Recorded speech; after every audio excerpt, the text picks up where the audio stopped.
I think we'll get started. I'll introduce the speakers here momentarily. We've got a great panel of people with different views and perspectives on the grizzly bear issue. And obviously, on Thursday, it'll be a big day for bears in this town and across the country and around the world, indeed, about Yellowstone grizzly bears and their fate and whether or not the 2017 federal decision to remove their protections should stand, or if it should be overturned. And the judge is expected, in federal district court, the judge is expected to make a ruling either possibly late on Thursday or within the next couple of days. And particularly important here is the beginning of Wyoming's trophy hunt, which is slated to begin on September 1st. So that's why we think the judge is going to rule one way or the other, or on Thursday or shortly thereafter. So my name is Louisa Wilcox, and I'm with Grizzly Times, a long-term grizzly bear advocate and advocate of wild country. A lot of familiar faces in this room, and glad you all can be here today. So my name is Louisa Wilcox, and I'll turn the mic over quickly to Johnny Arlee, cultural and spiritual advisor of the Salish Kootenai tribes, and we have with us Rick Bass, writer from Northwest Montana, and if you've followed his work, a big fan of the grizzly and very, very knowledgeable. And we also have with us Deidre Bainbridge and Judy Huffland from Jackson, Wyoming. They just got in. They're with a new group, Shoot 'em with a Camera, that has been purchasing successfully, acquiring hunt permits. Several of their network has acquired hunt permits in Wyoming in areas that are really key to the grizzly bear's future, and Deirdre and Judy will talk a little bit more about that. We're waiting on, trickling in, I think, soon, is my husband, Dr. David Mattson, who's down at the Roxy troubleshooting the program tonight and sort of audio-visual glitch. But he has been involved in grizzly bear research for decades, 35 years, grizzly bears and mountain lions. They're retired from the federal government and has strong views. And if you come to the program tonight at the Roxy at 5:30, you'll see David do a very classic David thing, a science guy thing, about this fabulous shared journey, epic journey of grizzly bears and bison and people, of course. So thank you all for coming. And without further ado, I think I'll just turn this over to Johnny Arlee. Thank you, Johnny. Is this mine? Oh, yeah, sure. Thank you very much. My name is Johnny Arlee. My Indian name is Choatle. Choatle means to build fire for sweat. It was given to me when I was a little boy.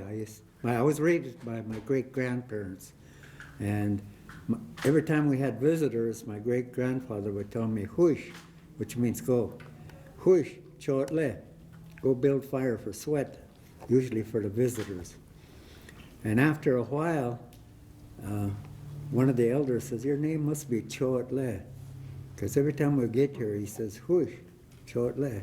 So the name stuck with me, but there's a long story behind it which has a meaning for me, for the sweat lodge.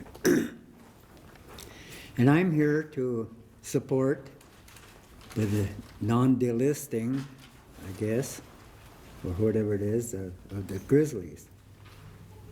Grizzlies to us, and the Indian people, in our Indian world, in our stories, our legends that take us way back thousands of years of the creation times. These coyote stories, as they call, are parallel with the Bible. That was the means of correcting our children, of their behaviors when they did something wrong.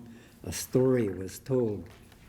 This is what the animal did, this is why it looks like that, and this is why you shouldn't do this. And so we learned from these animals. You know, the creation came, I guess, as tall people were created at the beginning, then shorter people. Then finally, the animal world came in. And the animal world was here to prepare the world for the coming of the human beings.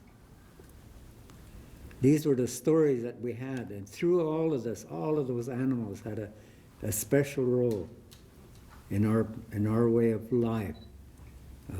Some stayed behind to be food for us. Some were clothing. Everything you can think of, the animals were here. And we were told a long time ago that you don't disturb it, you don't bother it. Plants, as they grow, you can look at it, you can study it, but don't dig it up. Water, very precious. Mother Earth's milk. We must keep it clean. The air and the fire. All of these elements that we're supposed to be taking care of. That's our duty. These animals have taken care of us years, and now it's our turn to take care of them. And that's where I am here, to support this group here with the grizzlies and all the animals, all the animals. Not only, I guess as the sign says, it's grizzly time, it's all the animals' time. We have to be good humans to take care of these animals. They've given us their lives. They give their lives for us to feed our families.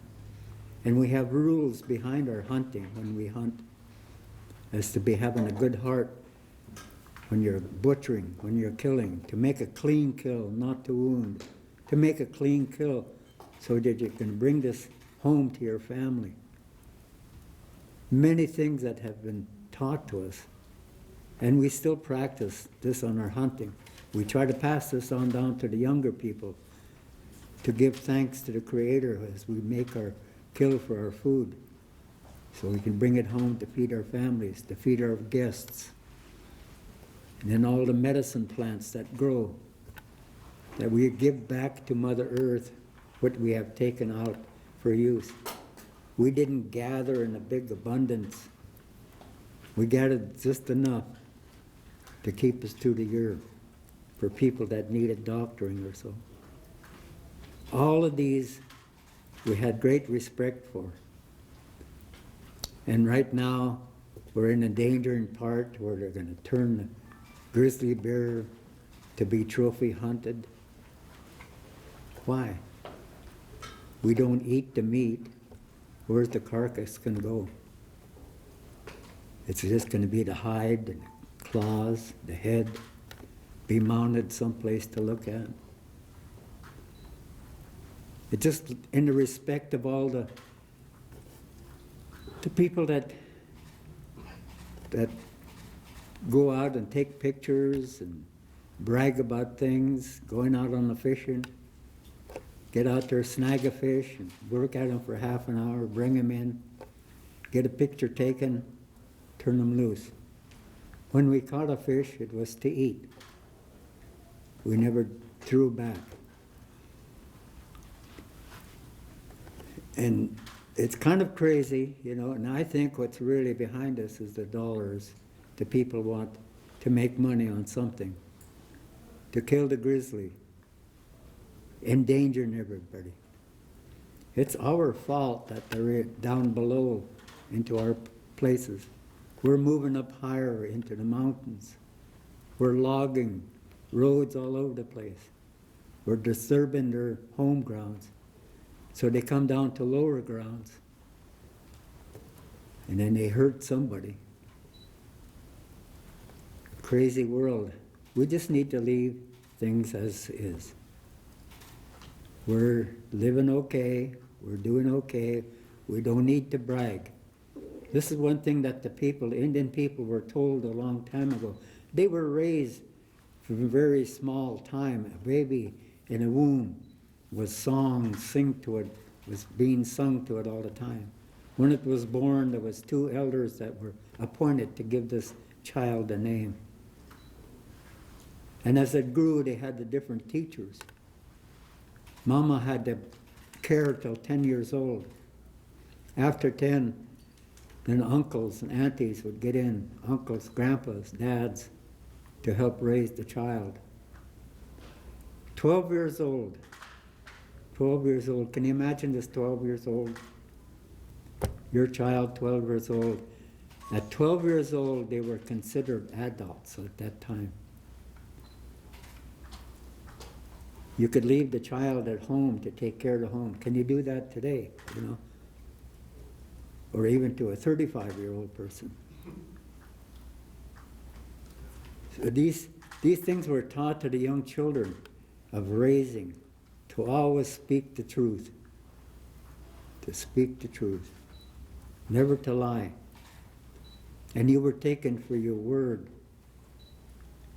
You were taken for your word. If you said something, even if you had a dream of bad, something happening, you report it to the chief. He didn't say, "Oh, go on, you're just a little kid." They depended on all the dreams, the visions, to guide them. If they were on buffalo hunts. When we went to buffalo hunts, we had to hurry and get things done. When they were raised, the children were always told, hurry up, do this, do that. They weren't being mean to the children. They wanted them to learn to be fast. So when they got to the buffalo fields, they could cut meat fast to go, because we had enemy out there that would want to steal our horses, our women. So you had to learn things fast, and you spoke the truth. You never lied. The chief had the responsibility amongst all of his people to watch over them. His people, all of them, he'd say, "This is my children." He'd make decisions for when it was time. He'd tell the people, "All right, it's time to keep your children quiet. Someone has passed away." I know in my raising, I could go outside to play, and my great-grandmother would tell me, "You be quiet. There's someone that passed away some miles away," in respect for that family. And so we did that.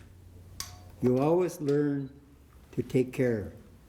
When you made your kill, like I say, we made offerings for it, to send it on its journey, for this animal that has given its life for us to feed our family. And we had to be in a good mood when we killed. We didn't go gutting through. We took our time as to massage the animal that has been taken, to massage it down. So we're going to bring this home. If we had people that were with us hunting, they could take a part of this game. But once it came back into the lodge, it wasn't the man's no more. It was the woman's responsibility.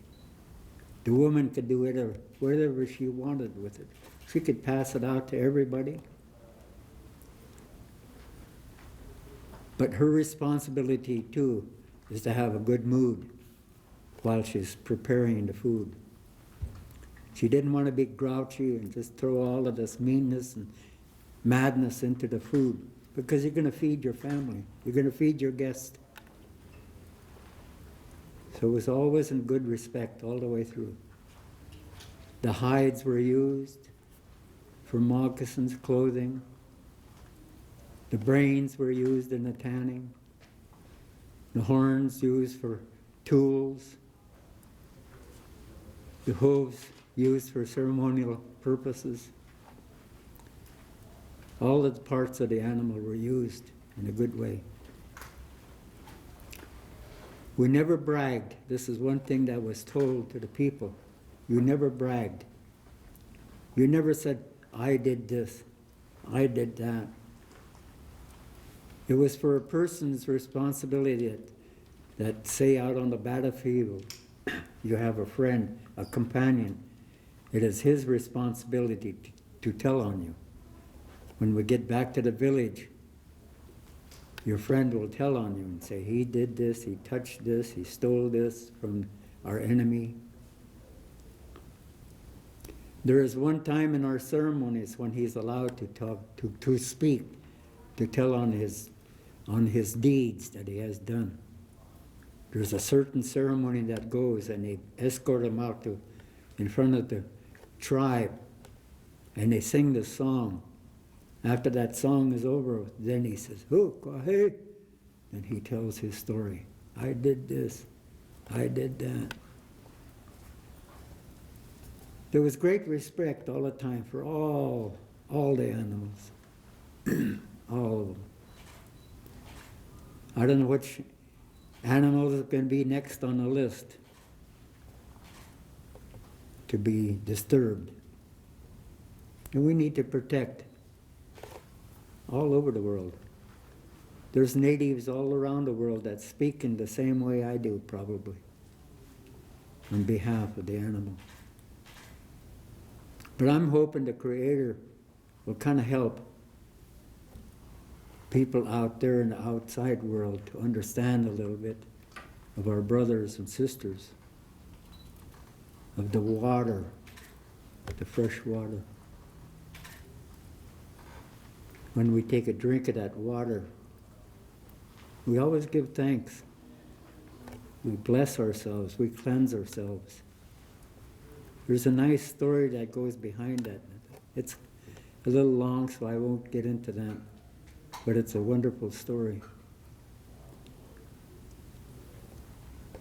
So I just kind of overlay where I'm coming from, and I kind of want to leave the floor here, I guess, for questions. Is that what you want? I was going to maybe have comments from the other people. Okay, presenters, and we'll sounds good. Just relax on your questions. Sure, Thank you, sure, Johnny. yeah. Thank you so much. So next up, I think, is Doug Leffler, who is a very interesting Missoulian with an amazing athletic background and also coming from a tradition of hunting, which is one of the issues in this case. So thanks, Doug, for being here. Hi, I'm Doug Leffler. Was a professional athlete throwing the javelin from Missoula, Montana, and grew up hunting and fishing since I was a little kid for food. Pretty much with Johnny coming before me, said a lot of things that I would probably just repeat. A lot of my feelings towards this has everything to do with our intention and the energy backing why we want to hunt or why we hunt, and those intentions backing how it nourishes us, how it's used with the earth, and our role in this, and how we share this beautiful planet with everything. So with this trophy hunt on the grizzly bears, I don't see it as a necessity thing. I do not see it as to feed our families or anything other than the fact that it's an ego-driven thing for domination over a species that deserves much better. And all of these efforts that we put in the last 40 years seem to be strictly monetarily on how the grizzly bears value for us to kill it or hunt it. And what about the love for the bear as another being that we're sharing this planet with? It seems more like we love what they offer us, and this goes back with what Johnny said about a lot of these animals, is we seem to love what they're offering us, the thrill of chasing them, hunting them, harvesting them for this, and not really having a deep-rooted respect for what they're offering us. And so for me, getting involved with this is hopefully we get enough people standing up with a high enough level of consciousness or awareness of all of the animals and the earth that we can share this and spread this and expand it so more and more people become aware of our ability to share this planet with these animals. Take a seat up front. So next I'll call upon Rick Bass, who's an old friend, author from Northwest Montana, well-versed in grizzly bear issues, and kind of embodies a point that a number of people, scientists like my husband, but others have been making, which is you can't recover individual populations like the Yellowstone, like the Kootenai, like the Selkirks, without a broader vision of the connected whole. And so Rick is coming from the Yak, the other side of this great region. So thanks, Rick.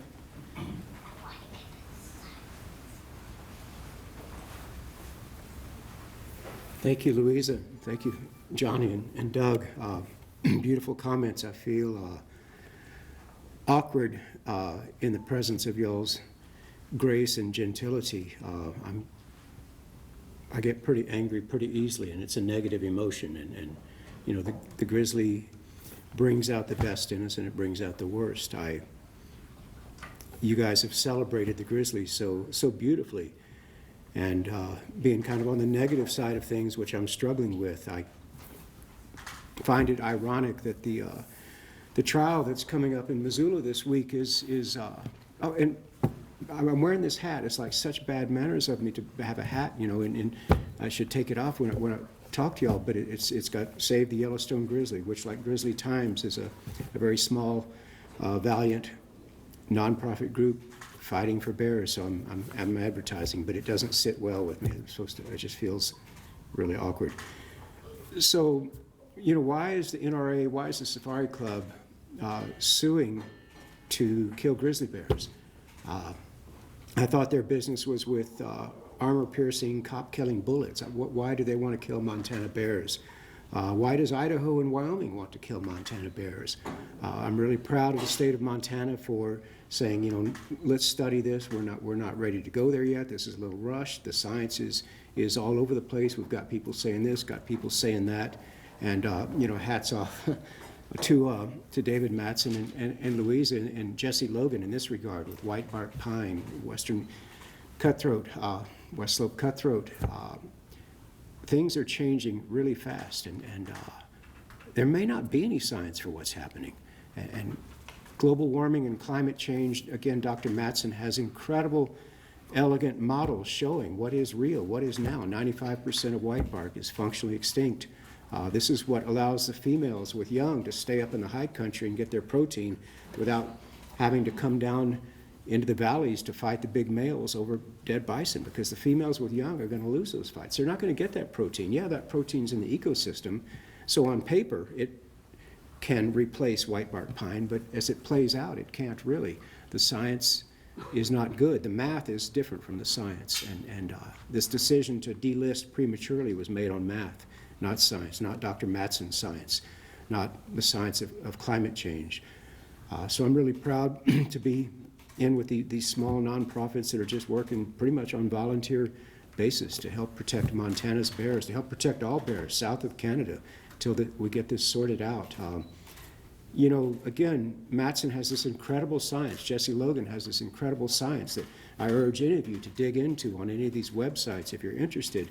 The Yak Valley Forest Council has some incredible science by Dr. Craighead and Dr. Jonkel of Missoula. There is, it seems, an all-out assault on grizzlies south of Canada. I mean, why is British Columbia protecting their grizzlies? Then they come across the border and they're not being protected. It's premature, but to simplify it, what I always think about is if you were wearing a 70-pound fur coat in this weather, how would you feel? Where would you go? Well, and how would you behave? I think we're seeing behavioral adaptations that nobody has ever studied before, and the bear is being asked to carry the weight of our climate change, and it's not right, and it's certainly not scientific. So it's really excited and anticipatory to see how this case against the NRA and the Safari Club goes. Thank you for having us in.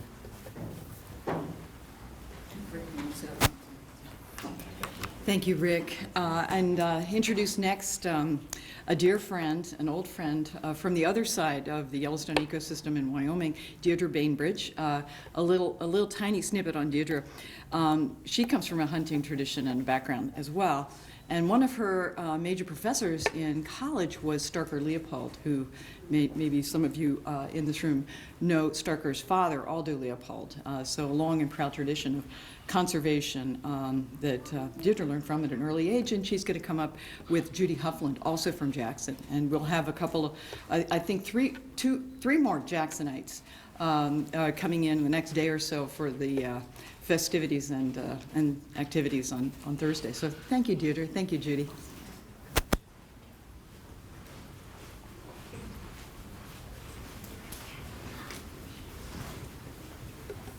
Thanks, Louisa. Thanks, Louisa. So this is Deidre Bainbridge. I'm Judy Hoffland.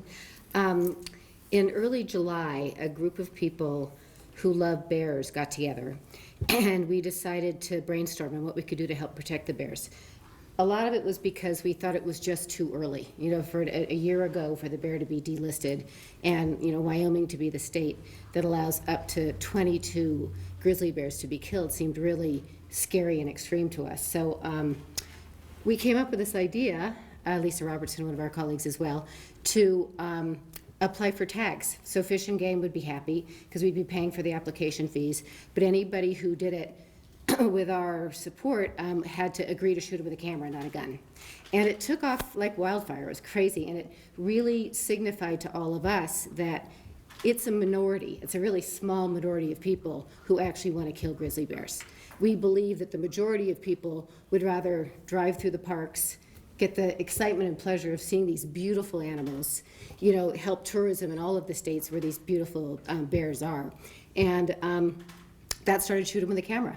And we got a lot of esteemed people to sign up, a lot of not real, active non-hunters like Jane Goodall, and to sign up to agree to, support the economy, but not kill bears. Personally, for me, I got involved here because I fell in love with Grizzly Bear 399. To me, she is the ultimate mother. I can't believe what she's done so successfully to protect her kids. You guys should read about her if you don't know about her. So the thought of a bear like 399 or any of these beautiful bears, being killed for a trophy is, pretty devastating to all of us. So we're here, and what we're hoping is a real, high road, positive way to help protect the bears. And I'm also shooting with a camera, and I'm also a lawyer. So in 2009, when 399's cub 615 was shot by a hunter, it was at a time when the bear was not relisted yet. And so I advocated really, really hard for the hunter who shot 399 to be prosecuted, because I knew it was not an act of self-defense. I had run into her on the trail, and I knew that she ran away from people quite appropriately. And I hiked the trail where she was killed almost every day with my dog. So we succeeded in having the first self-defense in the state of Wyoming case tried against the shooter of 399's cub 615, but nothing happened. He was prosecuted, he was convicted, and the fine was $500. He had no loss of license, he paid no statutory fee, which for the death of a grizzly bear illegally shot is $25,000. And when I looked into how to prosecute that case, there is no law on how self-defense grizzly bear is defined. There is no law on what is the jury instruction for self-defense grizzly bear. So I know for a fact that there are not adequate regulatory mechanisms in place in Wyoming to protect the grizzly bear, and that the grizzly bear that is now in the area of Jackson Hole and in my yard in Area 78 has been illegally attracted there with the gut piles by Wyoming Game and Fish, hunting in areas that they should have reassessed and said, no, we can't hunt here because it's now in neighborhoods and it's going to attract the grizzly bear to neighborhoods. But instead of stopping and reassessing and continuing the elk reduction, they continued to hunt the bear in neighborhoods. The bear now is in neighborhoods, including one adjacent to Judy's home, and they're being killed because they've expanded. They've expanded so far that they're so far out of the park, they're overflowing from the park and they've expanded. No, they've actually been attracted to the wrong places by the wrong people who are not managing them to protect them. Thank you. Thank you, Peter. Thank you, Judy. So next up is my husband, back from technical glitches in the Roxy, David Mattson. One short little thing about listening to recently an interview, actually doing an interview and listening back to it, with Earth Justice's attorney, Tim Presso. And when I asked him sort of, so what's your view on delisting? And it was like the words could have come out of David's mouth. I mean, it was, so science on Thursday is really in court. It's the grizzly bear, the fate of the grizzly bear in court, but it's also science and scientific inquiry. So, thank you,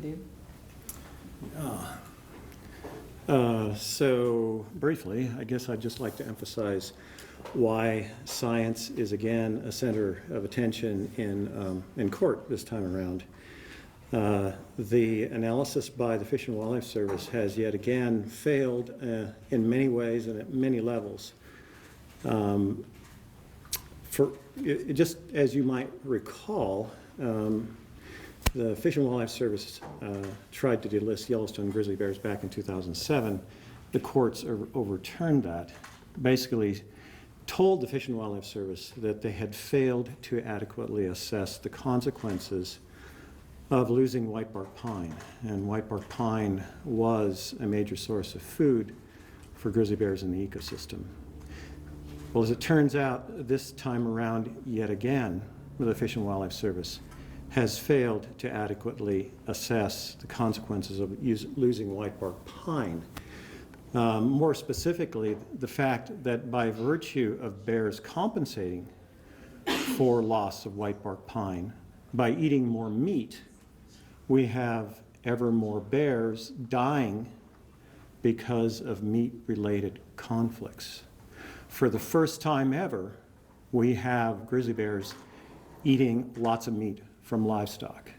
That's part of the compensation that's gone on. And as a result, they're dying in exponentially greater numbers because of those conflicts. Likewise, despite the fact that bears have always scavenged gut piles, we've seen an exponential increase in that behavior. And as a consequence, ever more bears, an exponentially greater number of bears, are dying because of conflicts with big game hunters. They seek out the areas where big game hunters have killed elk and thereby run into more of them and get shot in self-defense. So the Fish and Wildlife Service completely, utterly neglected to inquire into this dynamic that's been entrained that has resulted in record numbers of dead bears for the last 3 years. And it looks like this year as well, we're going to have a record number of deaths. We haven't had any increase in the population going back 15 years. And during the last couple of years, there's been the suggestion of a downturn.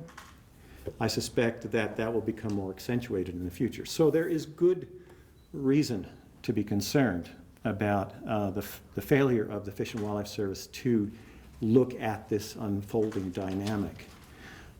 Just one other thing that I want to emphasize too, the recovery plan that dictated the terms under which Yellowstone grizzly bears are being delisted was last revised before 1993. So how many years is that? It's a lot of years. But the point is, you could make a book out of all of the relevant science that's been published since 1992. And none of that is codified in the recovery plan. Perhaps most importantly, the recovery plan says we can recover this population with 500 bears isolated.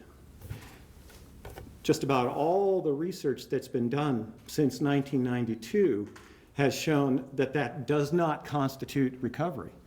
That does not constitute viability, especially over the long term. We need several thousands of bears. And to achieve that goal, we need to have connectivity. And perhaps as much to the point, rather than us rolling our eyes and saying, can we ever have several thousands of grizzlies? Yes, indeed we can. There are ample prospects for having that many bears. It just takes deploying the tools we have in the toolbox to promote coexistence and a little more generosity on our part. So I won't say anything more than that other than to lay out those two facets of what's problematic on the science front that has brought us to court. Thank you. So I'll just open it up to questions for any of us up here. So fire away. Yeah. So Fish and Wildlife has said that they will likely propose delisting for the bears in the NCDE by the end of this year. How do you think the outcome of this case will influence that proposal? I can take that. I think it'll be a big bucket of cold water if the federal government loses this case in Yellowstone. They will have to reconfigure their thinking before they move forward. So that's the short answer. I don't know if any The main stumbling block is going to be on the issue of what's called distinct population segments, and that the grizzly bears in the lower 48 were listed in toto as one unit. So the Fish and Wildlife Service has gone ahead and carved out Yellowstone to delist that segment. And the courts elsewhere have ruled that that was illegal in the case of wolves. So that's playing out this time around. And if we win in court on that issue, then that will call into question, first of all, moving ahead with delisting Yellowstone grizzly bears, but also carving out the other populations to do this separate.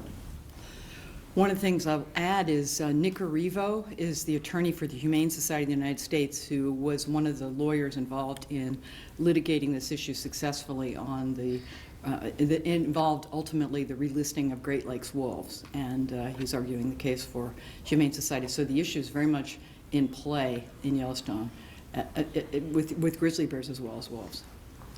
Fish and Wildlife Service had a chance, by the way, to get it right. This was flagged for them a number of years ago, and they just said, we don't like what the lower court did on the Great Lakes wolf, and we're just going to move ahead. And then they lost the case to the Humane Society on appeal. So they've got this ruling that should hit the pause button, but hasn't yet.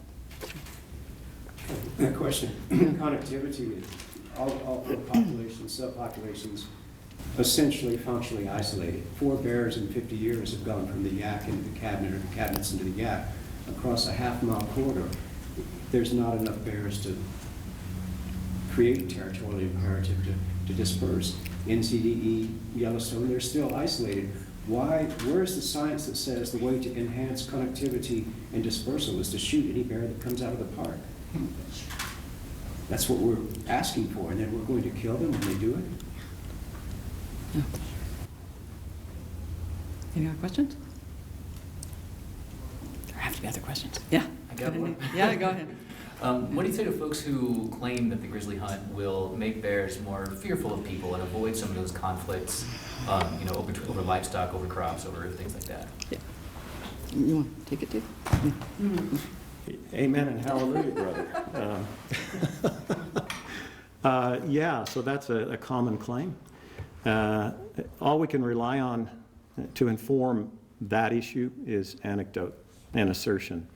There's virtually nothing by way of hard evidence, one way or another, really. As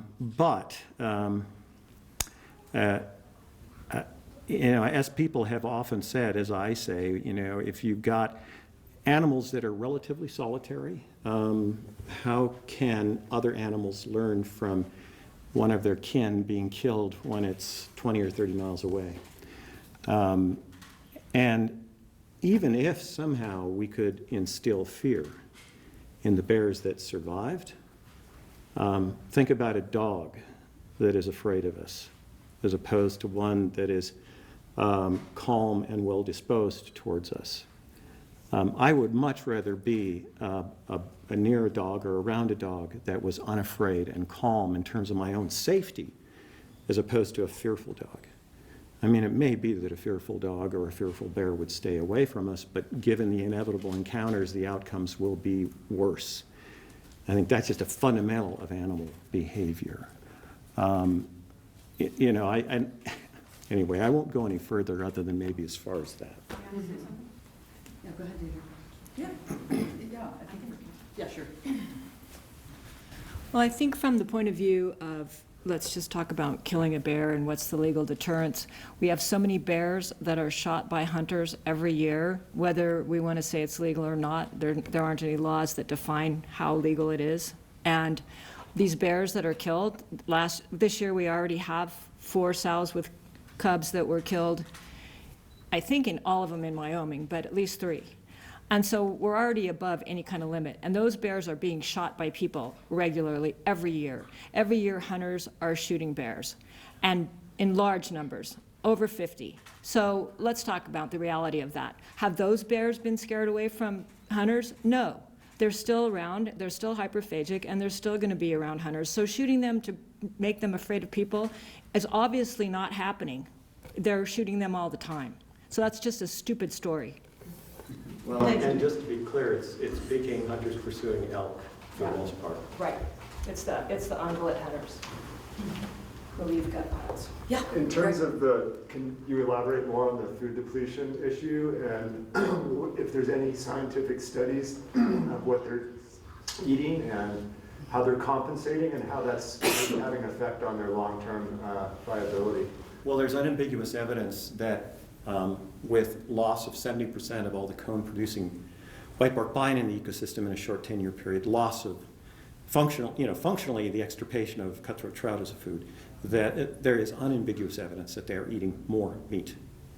And this is at the same time that we've seen fairly dramatic declines in numbers of elk in the Yellowstone ecosystem.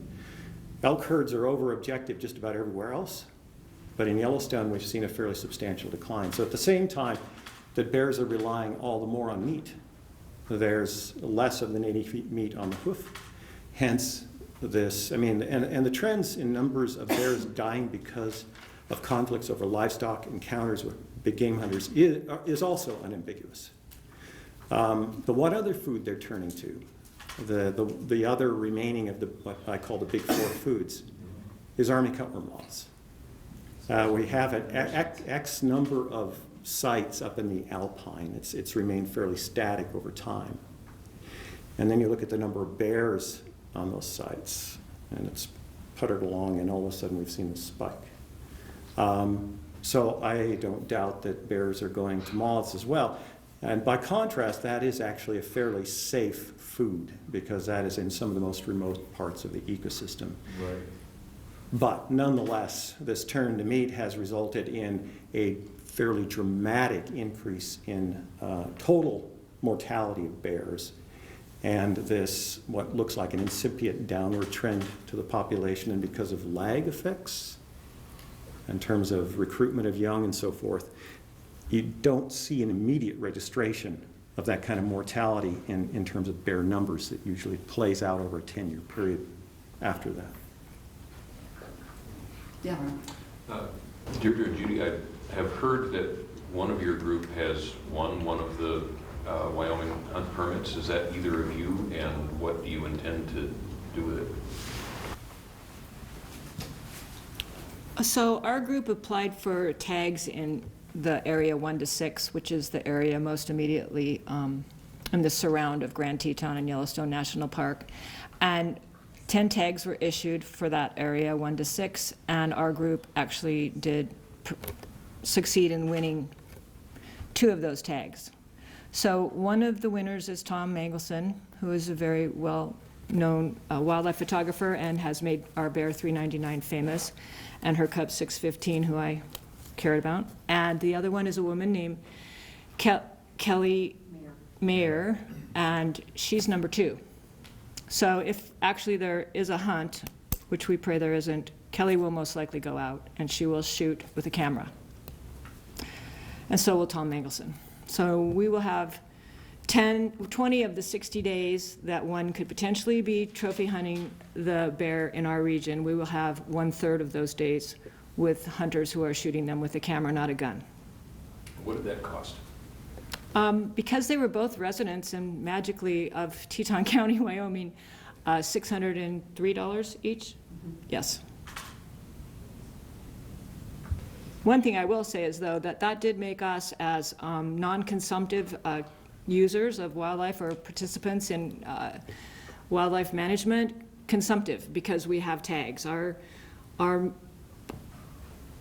group's friends or associates who now have hunting tags have the tags. And anybody with a hunting tag can go out and decide to shoot or not. They can decide that the game is too far away, it's not the right size, it's not the right sex, it's not the right age, and not shoot. So any hunter has the right to shoot or not. So we are consumptive users now, which I am saying gives us more of a seat at the table on what we have to say about Wyoming wildlife and how they should be managed. And I would very much oppose any attempt to strip us of that right to purchase these tags again. Thank you, Deirdre. Questions? I have one more question regarding other ways that the bear could potentially be relocated, and if the states are doing anything to help spread those genes around. And sometimes the glacier bears would be, there was a problem bear in glacier, it was moved over to the Yaak range, or the Yaak area. when I was in school years ago at the University of Montana. So is there anything that is happening to help this fragmentation issue, habitat fragmentation? Yeah, I mean, the states will say nice things about connectivity and the bigger picture, but one of the really important issues that one of the attorneys is litigating is the fact that post-delisting, the states don't have authority over habitat. They have nothing to say to the Forest Service, public lands managers. And so if you have a species that has huge home ranges and has significant habitat requirements, and yet the states who are now in charge don't have real authority to make the Forest Service do the right thing, then what's the hope? So the words are nice, but it's a hollow promise on the part of the states. And I would say that Montana has gone a little further than Wyoming or Idaho by, at least more embracing the idea of connectivity than either Wyoming or Idaho. And Montana's done something else. I mean, Montana, because there are populations in Glacier and shared Yellowstone population, Montana works a lot along the Rocky Mountain front, east of Glacier, on coexistence. They work a lot on making the world a friendlier place in communities surrounding the parks. And Johnny, Arlee, and I were visiting about the tribes are working a lot, the Salish, Kootenai, and the Blackfeet. There's a lot of effort going on. So the question that some of us have is, why aren't we harvesting the lessons of coexistence and spreading them out to places like the Upper Green River in Wyoming, which is a big mortality sink right now near Pinedale, which needs some help with the livestock conflicts. Why aren't we spreading the lessons of farmers and ranchers and other people coexisting, instead of just saying we're going to turn it over to the states so they can have a hunt? I mean, that's not really a solution. And if you look at Europe, I mean, David's got a great blog on our website, Grizzly Times. There are like 6,000 brown bears in Romania. And they decided a couple years ago not to trophy hunt bears. It's a poor European country. And they put us to shame. We've got maybe 1,800 total in the lower 48 states. And the brown bears, same thing, Ursus arctos as the grizzly bear here. There's so many more of them. So clearly for thousands and thousands of years, people have figured out how to make peace with bears. Similarly, just ask Johnny, about our ancient connections with these animals. Of course we can coexist. The question is, will we? If I could sort of not detract from a really important message or point you made, I think your question had to do as much as anything about translocation to enhance genetic health. Sure. Or maybe not. Yes, that's just, because as you were saying earlier, that's one of our problems with the Yellowstone population, is it's not being able to get outside of its normal area. And sorry, go ahead. No. But it is the most genetically impoverished population of grizzly bears in the mainland North American continent. So it's an issue.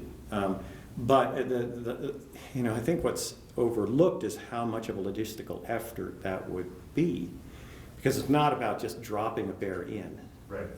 The Cabinet Mountains have shown that you drop bears in and most of them die or leave, and they don't reproduce successfully. So the rate of success for translocated bears is actually quite low. So to achieve that infusion of genes that is deemed desirable, you'd probably be needing to dump in 20 bears during any given decade. That's a lot of bears coming from some place and a lot of expense. And if you read the Montana Grizzly Bear Management Plan, the Wyoming Grizzly Bear Management Plan, they are wringing their hands saying, we don't have nearly enough money to implement grizzly bear management. And we will never get the money we need from selling hunting licenses. So it begs a question, where are the states going to get this money, even if that were a feasible operation to undertake? The science of it is incredibly inefficient. It doesn't have the filter of natural selection. You're picking random animals, your game managers are picking random animals, kidnapping them from their native ecosystems and bringing them into strange places. Of course there's going to be enhanced mortality, but there's also going to be the ones who survive will have not gone through that gauntlet, that filter of navigating around people's bird feeders and gardens to get to the new place. It's sloppy, it's inefficient, it's bad science, and it's not the way we want to do things in Montana ethically. I mean, a grizzly bear is not a trout from a fishery. A grizzly bear is something that covers great distances through great hardships and finds a place where it wants to live because it loves it there. And that's why we're defending them so hard. And you know, shame on Idaho and Wyoming for not, but we're leading the way in Montana. They're not ready to be delisted. Yeah, right. Mr. Arlee, the chairman of the Salish Kootenai tribes at the last IGBC meeting noted that his father killed a grizzly bear, and he was wondering what had happened to the hide. Can you tell us a little more about the community's traditions of dealing with bears, what they did with them, how they dealt with bears that were threatening or were otherwise imposing on you?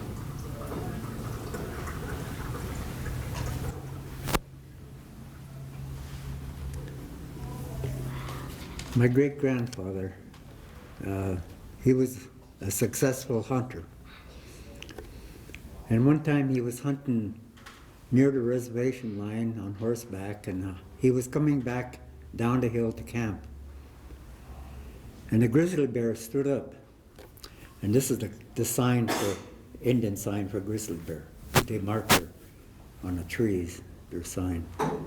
And that's their territory, their big territory. You put them off someplace else, they'll come back to their territory.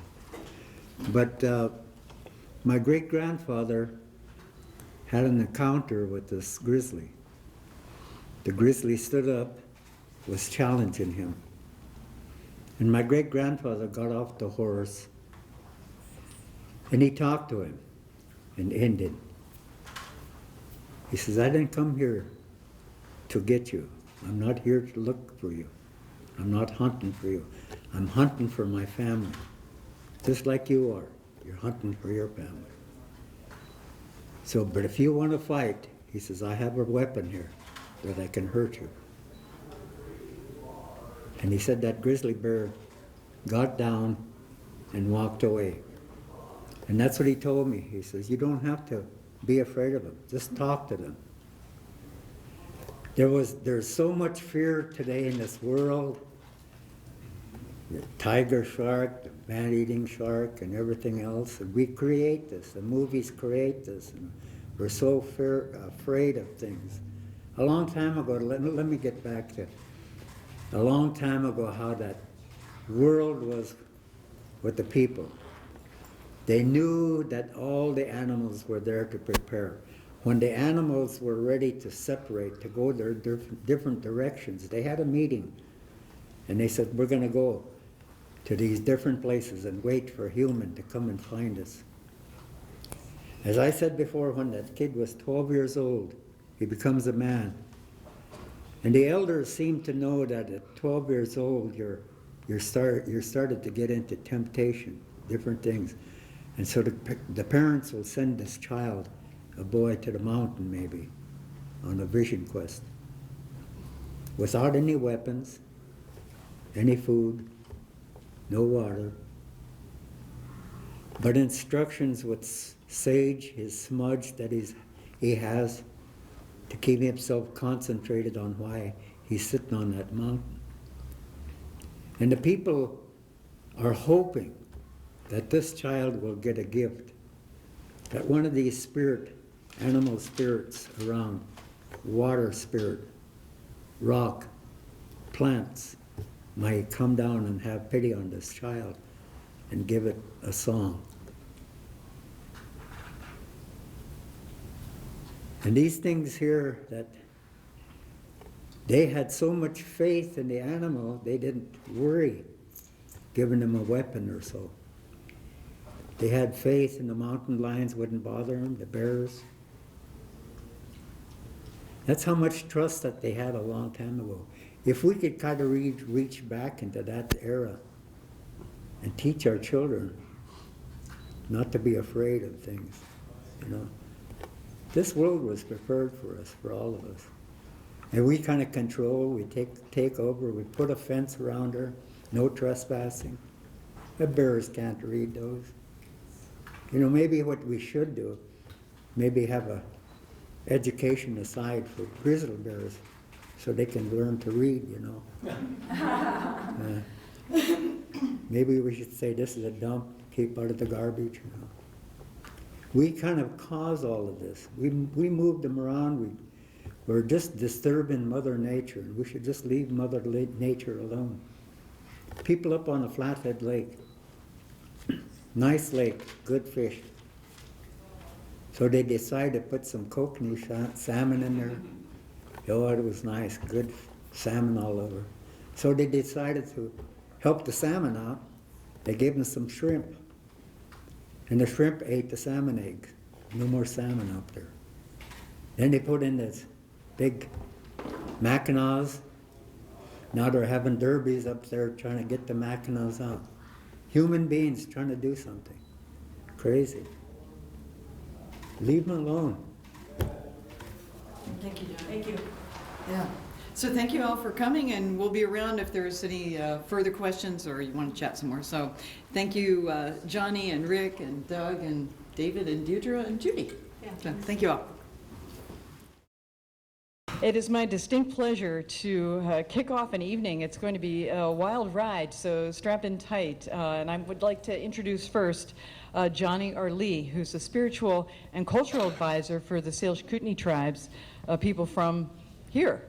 And he not just works on and thinks about our relationship to nature, but he's also involved in endangered languages, his own, and trying to help educate young people about speaking Salish and what it means and the cultural connections. So delighted to have Johnny here with us to share a few remarks at the beginning. And then David, Dr. David Mattson, who is my husband, has more experience than most anyone in terms of field work, really looking at what bears and also mountain lions do in the wild and just wild nature generally.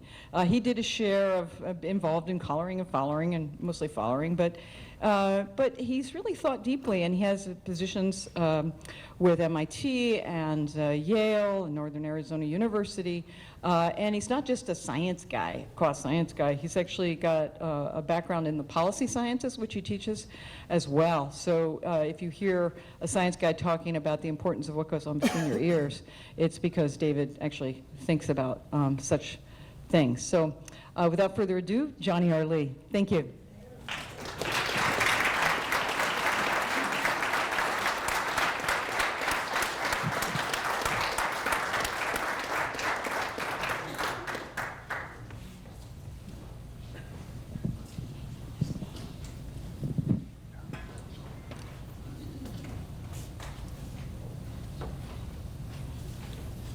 Hello, everybody. I can't see, so I'm going to take off my glasses.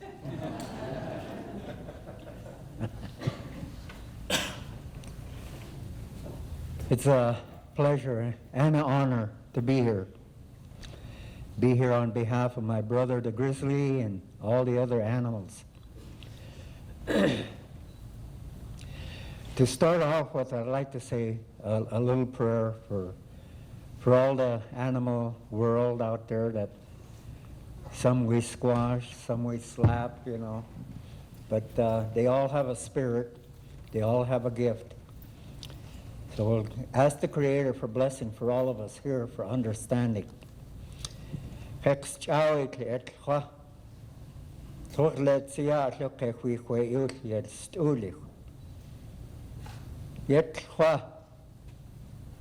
Utlut some chaychen. So it's chest am stapim. Quilikt in the moose. Come shake look in couldn't suitin. Quick so it quexor shittled ketsia. Kexen sukunem.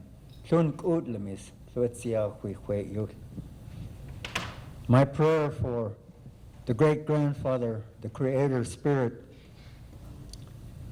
for our brothers and sisters out there, the animal world, for protection today, to come and intervene on what's going on in the endangered species. At this time, it's the grizzly that's up on the board. So we asked the Creator to give us a heart, give an understanding for all our leaders in the world here, that they too can have a heart, to have a concern for all the animal world. Thank you, my Creator. Tonight, it's kind of difficult in a way to talk about cultural things of Indian people on their connecting lives with the animal world. It goes back way, way back from the legends and the stories that we received from our elders, the stories that was passed down from their elders. And it goes on to this generation as we pass it on, the stories. You're always taught to listen, to never interfere.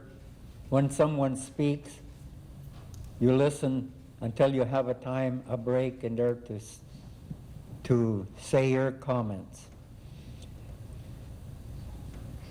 In this world today, we're all kind of confused. We're scared of animals.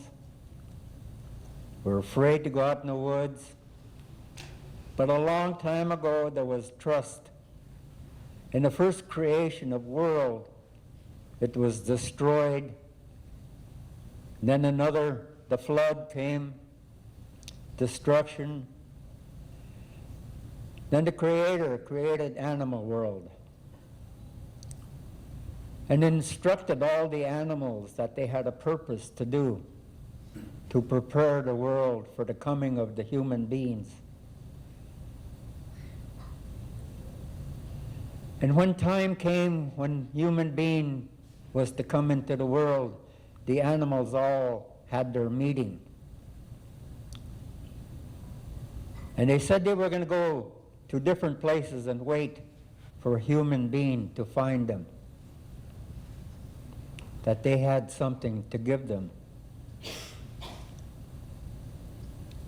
So our human beings that came into the world were taught through visions,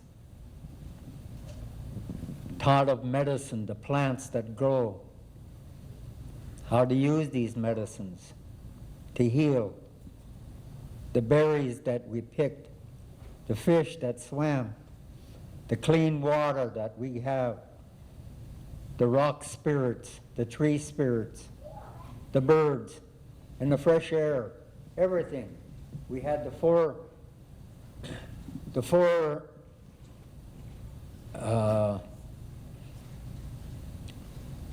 what am I looking for here?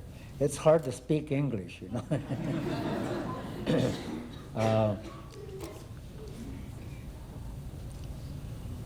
Four something, I know there's something, but no, elements, huh? The four elements, there you go. Fire, water, air, and Mother Earth, the four elements. We never mess with them. You mess with fire, you're going to get hurt. You mess with the water, you're going to get hurt. You mess with the air, you're not going to breathe much. And Mother Earth has everything here on it that we protect. And this is how we were raised a long time ago, that we don't disturb the plants that grow. We can look at them and study them, but not to dig them up. If we dig them up, it was for medical uses and stuff in our food. Fire. We need fire in the right way. The air is being destroyed a lot, as we can tell today, with all of the air pollution. And the world is changing, the climate, global warming. Through all of this, with these animals, when they were out there, they had all of these gifts. And as a child, when you were raised, you were raised to speak the truth, that everything from your heart was the truth. You never lied. So you were taken for your word when you grew up. When you said something, it was number one, your word. That's how the Indian people signed a treaty a long time ago with their word. And the treaties have been broken. There was a treaty here for the grizzly bears maybe 3 years ago. The tribes from all nations signed this treaty. And today we're right here close to getting delisted. The grizzly bear was important in that animal world. As that child grew up at 12 years old, with all the teachings that he's had, to be honorable, be proud, be strong, good hunter. 12 years old, he was already considered an adult. A young adult, 12 years old. Can you imagine today, 12 years old, to leave your child at home, to take care of the home and go on a vacation, come home? No, not much, huh? Even a 35-year-old boy, huh?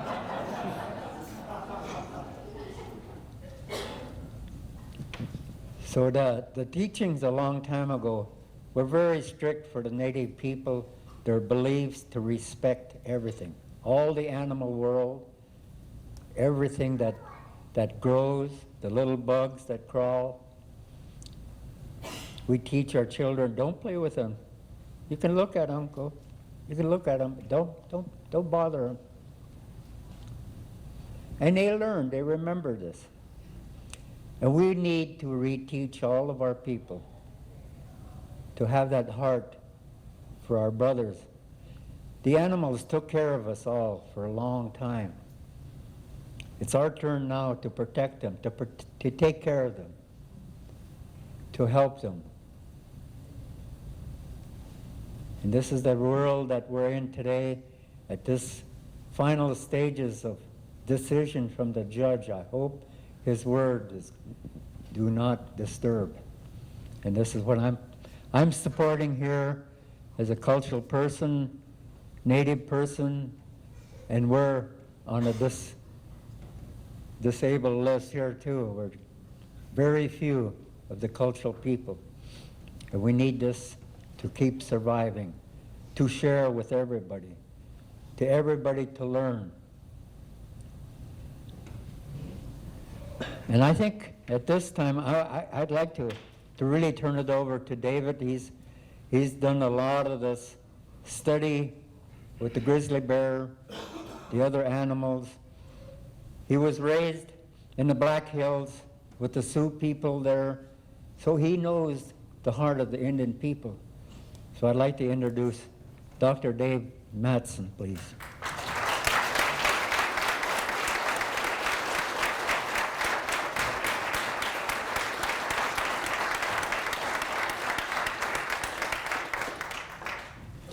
Well, thank you, Johnny. That was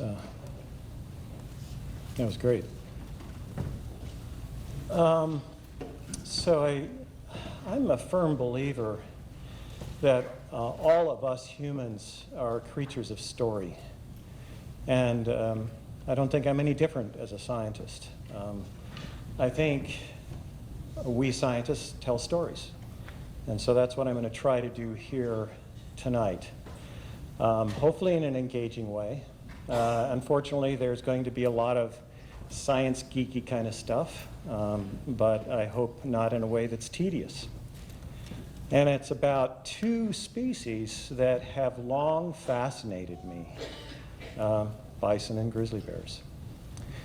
I first became acquainted with the two in relationship with each other in the Yellowstone ecosystem back in 1979, when I first started doing field work studying grizzly bears. And it's taken literally decades for this talk to gestate. to take the form that you're going to see tonight, sharing what it is I think I know about these two species and their long history together in all places on Earth that they have occupied together, going back into the ice ages. So before I go any further, though, I would like to acknowledge the sponsors of tonight's event, Grizzly Times and the International Wildlife Film Festival. But as is my wont, I'm going to try to cover a lot of ground. I'm going to lay out a lot of threads, and I'm going to try to weave them back together into a kind of a coherent fabric. But given the amount of ground I'm going to try to cover, it probably behooves me to lay out a bit of a roadmap so you can anticipate where I'm heading. But starting out with sort of this foundational notion that bison is a lot of things, but amongst those things, it's bear food. And much of what we know about that is based on studies we've done in Yellowstone, which is the only place where we still have bison and grizzly bears together.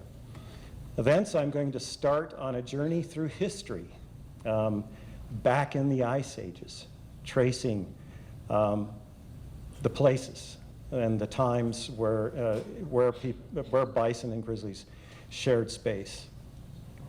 Then into the Holocene, our current warm epoch, thence into the Anthropocene, what some people call the Anthropocene, an era that started a couple of centuries ago with the dominance of Earth's ecosystems by humans. And then come back to Yellowstone again at the end, because it is in Yellowstone that we have the cradle of what opportunities we might have, any future prospects we might have for these two species and their continuing journey. So starting with bison as bear food, and in fact, bison is bear food. And as I said, just about everything we know about this connection we learned in Yellowstone. And to put that in a bit of a geospatial context, everything that you see in pink on this map is current grizzly bear distribution. Dark pink is core distribution, light pink is peripheral distribution, and this is straddling the Canada-US border, as you can see. And then overlay on that every place that we have bison, and as you can see, it's pretty straightforward. About the only place where we have significant numbers of bison, together with significant numbers of grizzly bears, is in the Yellowstone ecosystem.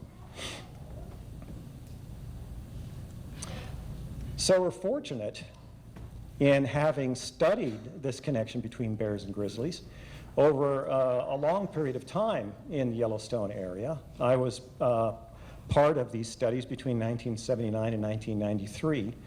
But based on our investigations, we learned a lot of stuff about grizzlies and about the connection between bears and bison. First of all, we came up with an estimate of the amount of biomass that bears consumed, at least in terms of the meat they consumed, from the different ungulate species in this ecosystem. And given the numbers of elk in the ecosystem at the time, it's not surprising that a slight majority of the meat they got from elk, followed by bison, followed by moose, a surprisingly large amount given the relatively few numbers of moose in the ecosystem, very little from livestock, virtually none at all from mule deer. Now, the point to be made here, just on the basis of these simple numbers, is that grizzly bears obtained a disproportionate amount of meat from bison relative to the numbers of bison in the ecosystem at that time. So that alone flags bison as a potentially important source of food for bears. As to how grizzlies got meat from these various species, looking at the percent they obtained by predation, similar percentages from elk and moose, near half from outright predation. But in contrast to that, when we look at the bovines, bison and cattle, virtually none at all. And so by subtraction, then most of the meat they ate from bison they got by scavenging. And that's because grizzly bears aren't dumb. Bison are truly formidable prey. They're large, they're well armed, they're aggressive, Moreover, they live in open habitats that complicates the ambush predation that grizzly bears tend to favor. And they live in herds and engage in collective defense, not only of themselves, but of their calves. So, grizzly bears then need to basically wait until bison tip over dead, and they tip over dead for all sorts of reasons. They tip over dead from starvation and disease during the winter, available as carrion then on winter ranges the following spring. They die from birthing complications during April and during May. For bulls, they die from rut-related injuries starting in August, and increasingly there's carrion from wolf kills. So the focus here is on scavenging carrion, and it turns out that most of what bears eat and ate, they obtained as carrion on winter ranges. So the focus then is on winter ranges, and here you're looking at a map of elk and bison ranges, winter ranges, in the Yellowstone ecosystem. The dusky green are elk winter ranges. Red are bison winter ranges, and some of those areas also hosted or supported a significant number of elk.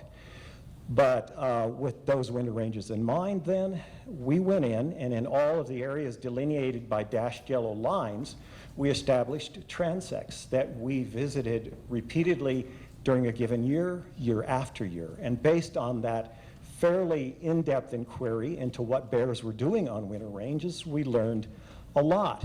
But in the end, what we learned was relatively straightforward. It had a lot to do with the different amounts of edibles available on different types of carcasses. Not surprisingly, there's a lot more meat for a bear to eat on the carcass of an average adult bison, anywhere from 4 to 5 times more edibles. And so then when you look at the amount of time it would take for the entire suite of scavengers to consume roughly 50% of those edibles, it took a lot longer for that meat to disappear on a bison carcass. Interestingly enough, about half the edibles were gone in under 2 days on elk carcasses of all sorts. It took upward of 7 days with a bison carcass. So the implications for bears are relatively straightforward. First of all, there's a lot more meat out there on a bison carcass to be ate. And by virtue of that, they're more likely to find that carcass and moreover find a carcass that will sustain them. And as a result of sort of that expectation, we did find that fully a quarter of all bison carcasses had been exploited by grizzly bears, in contrast to closer to 5% of elk carcasses. So, basic points. Bears obtain most of the meat that they eat from bison by scavenging, but bison are a disproportionately important food for grizzly bears, and I would argue probably always have been anywhere that bison and grizzlies shared space. So with that foundational notion in mind, let's start on a shared journey, tracing where bears and grizzly bears were through an arc of time and space going back into the Ice Ages, the Pleistocene. But this is going to be a drama in 7 acts, and at least the first part of my talk. And so it behooves me then to set the stage. In each of these maps that follows, there will be common features. This is North America in the main. These arrows point to the North Pole. Everything in white at each time step represents the area covered by continental ice sheets. Everything that's dusky green are the areas of land that were exposed by virtue of lower sea level. That water caught up in the ice caps. And one of the featured land masses will be Beringia, which is the landmass that was exposed during the ice ages by the lower sea level, connecting Eurasia to North America in one supercontinent, differentiating western from eastern Beringia, because eastern Beringia was always a more productive environment, at least for animals like grizzly bears and bison, but also differentiating shrub tundra from steppe or polar tundra. The reason being that steppe tundra was always, a more productive environment for herbivores that grazed, like woolly rhinos, woolly mammoths, and bison. By contrast, shrub tundra is an incredibly unproductive environment for a grazer, but parenthetically, just fine habitat for a species like a grizzly bear that can subsist on the berries produced by shrubs. Turning to the cast, bison for sure. All the different morphotypes that we had at one time on North America, ranging from the truly enormous bison latifrons furthest to the left, a 6-foot span of horns, to our relatively dwarfish modern-day bison furthest to the right, and in the middle, the ancestor of them all, steppe bison, Bison priscus. Turning to the bears, the main protagonist for sure is Ursus arctos, the grizzly or brown bear. Making a cameo appearance is the giant short-faced bear, Arctodus simus, standing 6 feet at the shoulder and very much able to kill a grizzly bear. So a potential predator on bears as well as bison. So with that in mind, I take you back to the Illinoisan, which is the ice age next before the last one, about 150,000 years ago. And this point in time is relevant because this is when bison first arrived in North America from Eurasia in the form of steppe bison. And there they joined an existing bestiary of large herbivores, such as the woolly mammoth, reindeer, horses, muskox. But not too long after the arrival of bison in eastern Beringia, about 25,000 years after that, we're into the next warm period before the one we're in now, a warm period called the Sangamonian, at a time when the ice sheets were in rapid retreat and ice-free corridors had opened connecting Beringia to mid-latitudes. And it's through the ice-free corridor then that bison were able to slip south to mid-latitudes, take up residence. Not long after that, bison to the north were isolated from bison to the south by closure of the boreal forest, which is truly inhospitable habitat for a creature like the bison. But by virtue of that isolation to the south, steppe bison were able to evolve into the giant bison latifrons, which coexisted with yet another bestiary of truly large herbivores to the south. Columbian mammoths, mastodonts, camels, horses again, and a truly strange animal called stag deer or cervalces. So let's fast forward again through several millennia into the last ice age, the Wisconsinan, to about 70 to 55,000 years ago. And this point in time matters because it's when grizzly bears first arrived. Comprised of 3 different genetic lineages, clades 2, 3, and 4, you can think of a clade as roughly approximating a subspecies. Now, it was during this early part of the last ice age that we had these fleeting ephemeral ice-free corridors open up between the Cordilleran ice sheet to the west, the Laurentide ice sheet to the east. But it was during one of these episodes that grizzly bears were able to slip south to mid-latitudes and take up residence, but representing only one genetic lineage, clade 4. And shortly after those grizzly bears arrived, the door literally and figuratively slammed shut during the last glacial maximum, isolating grizzlies to the north from grizzlies to the south. But then around that time, something interesting happened. Grizzly bears in Beringia, in eastern Beringia, went extinct. At the same time that we had a burgeoning of giant short-faced bear populations.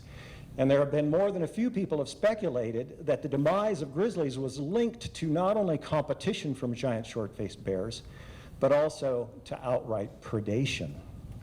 But the grizzlies to the south didn't have it easy. They were trying to find a niche in the midst of a truly formidable bestiary of large carnivores, here represented pretty much in toto in this picture.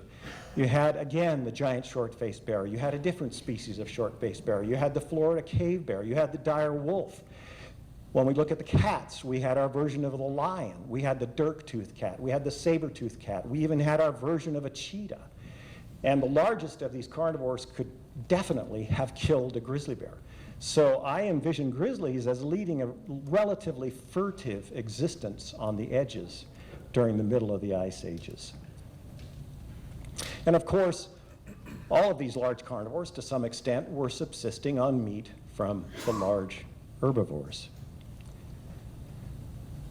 So we're sprinting through the millennia here, leaving the Ice Age behind, entering into our current warm epoch, the Holocene, about 13,000 years ago. By 11,500 years ago, again, the ice sheets were in rapid retreat.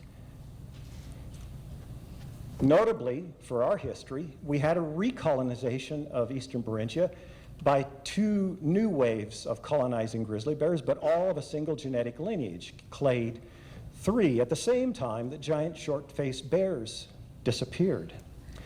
But something even more apocalyptic was happening about then. We went from a bestiary, a menagerie that looked something like this at the height of the last ice age, to this by about 10,000 years ago. So the largest left standing in the wake of these extinctions were bison and grizzly bears. And by that time, bison had evolved yet more into different morphotypes. To the north, we had a type that's a recent derivative of the steppe bison that's called Bison occidentalis by the paleontologist. To the south, we had a form called Bison antiquus. But notably, we had two different genetic lineages of bison and grizzly bears, differentiated by being in the north versus the south. And as the ice sheets melted and an ice-free corridor opened up, as you would expect, the bison and grizzlies from the north moved south, the bison and grizzlies from the south moved north, and they met and mixed in what is now central Alberta. But importantly, the bison and grizzlies from the north never got any further south. The implication of that is that all of the bison that live at mid-latitudes in North America, that did live at mid-latitudes in North America, descended from Bison antiquus.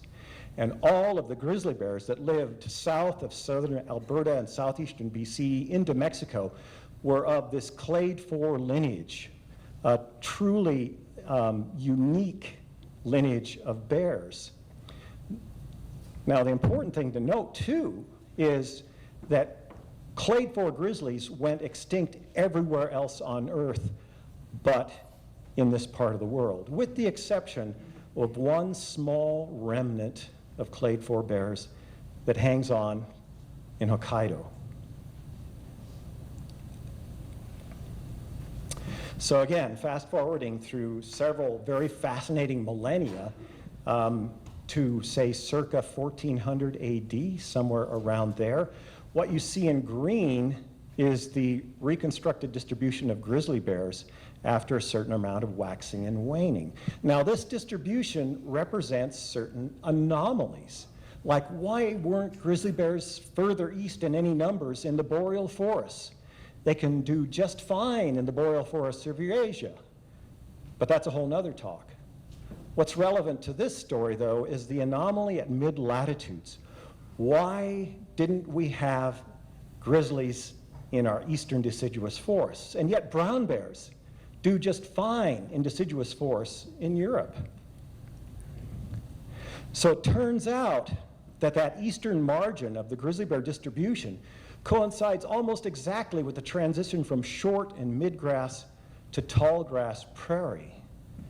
So the focus is then on the prairies, the Great Plains, the tall grass prairie in particular, the question being, what was going on there that made life difficult for grizzlies?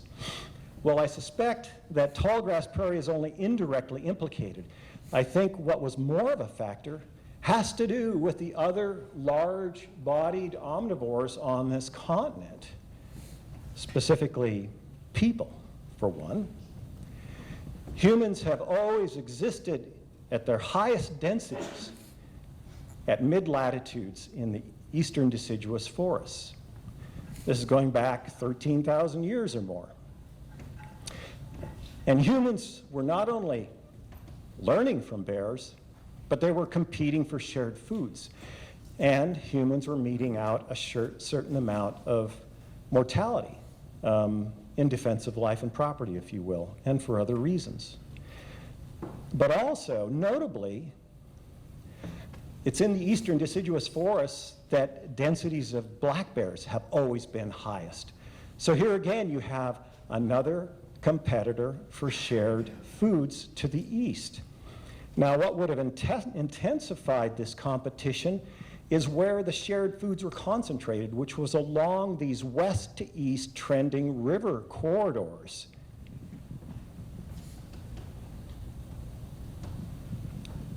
And so the foods that were being competed for, very briefly, the smorgasbord, berries for sure, buffalo berry, choke cherry, service berry, plums, breadroot to a certain extent, meat from ungulates like elk and bison.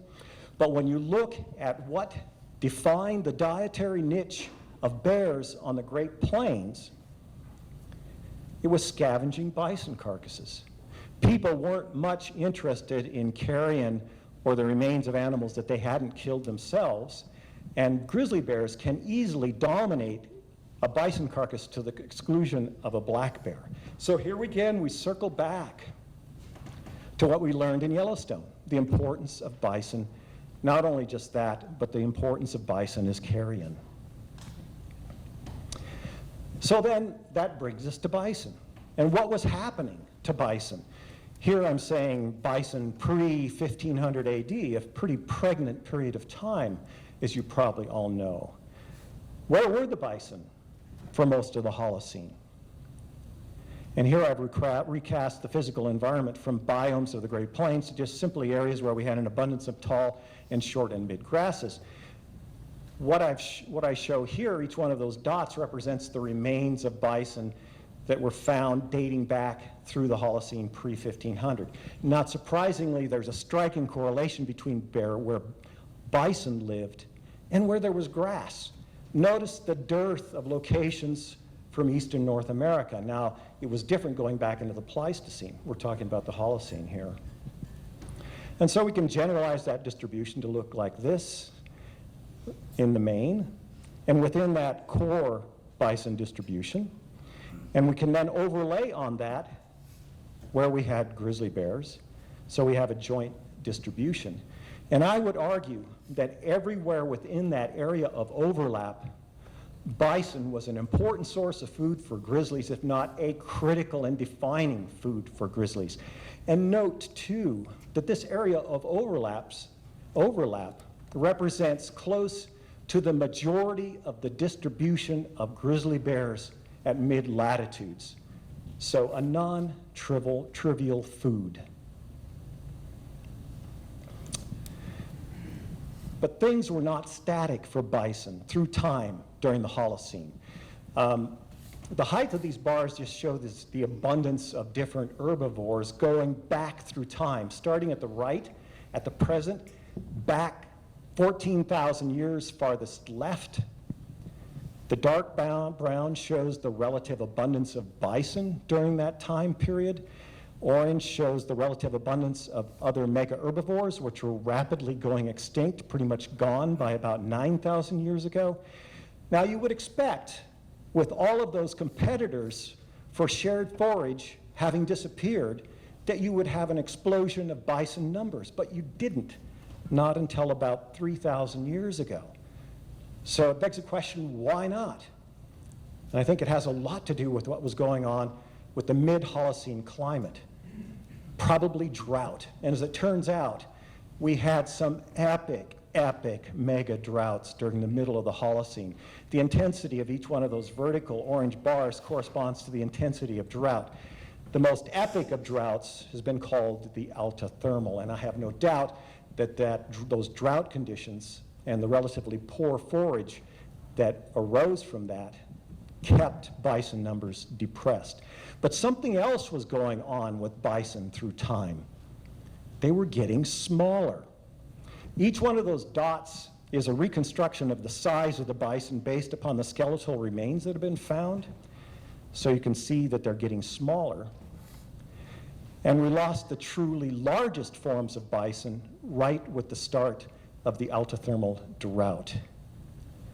So with that in mind, it's also probably not surprising that there's good evidence that bison disappeared altogether at different times from the southern plains, and that for most of the middle part of the Holocene, grizzly bears were absent from the middle and southern Great Plains. So truly a time of hardship for both bison and grizzlies on the North American continent, and contributing to explaining why grizzly bears were not able to successfully colonize the East.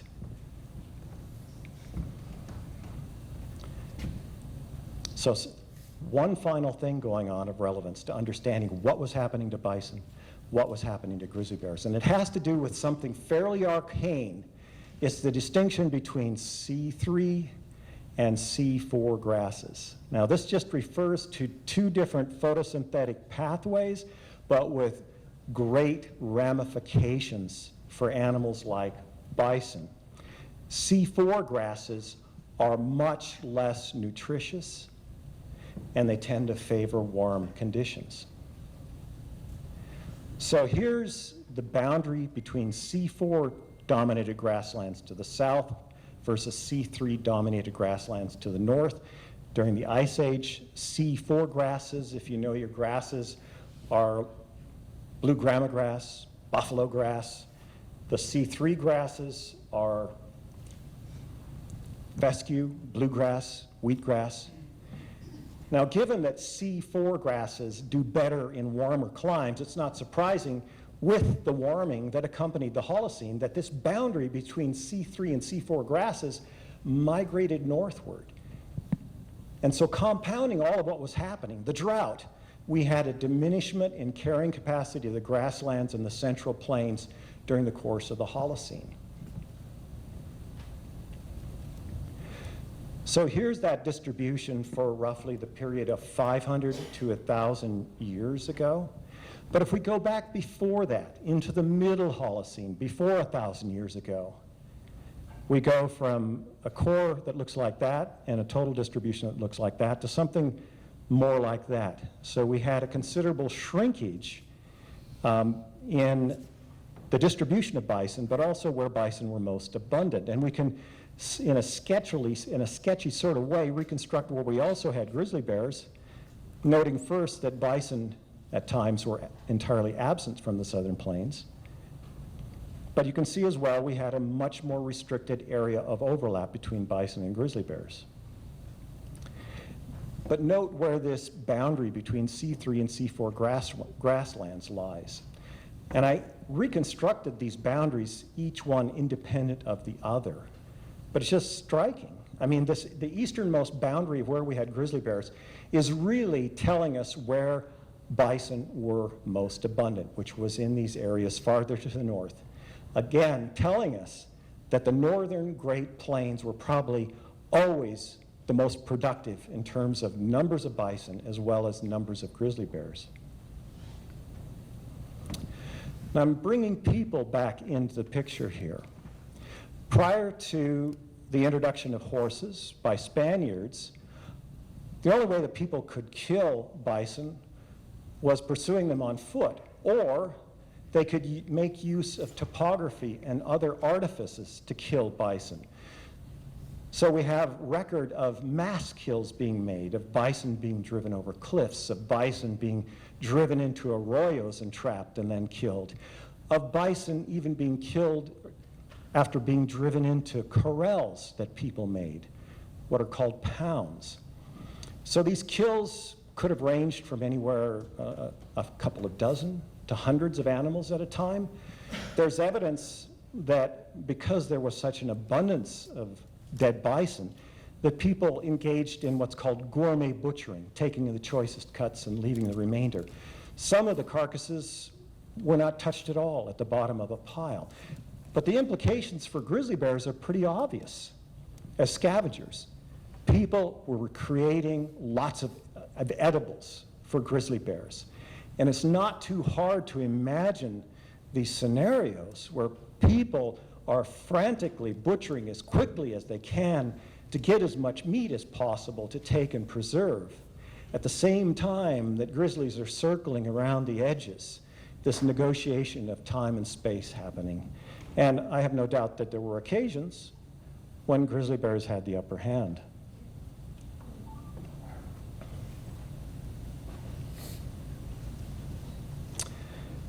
So each one of these dots represents a documented mass kill site.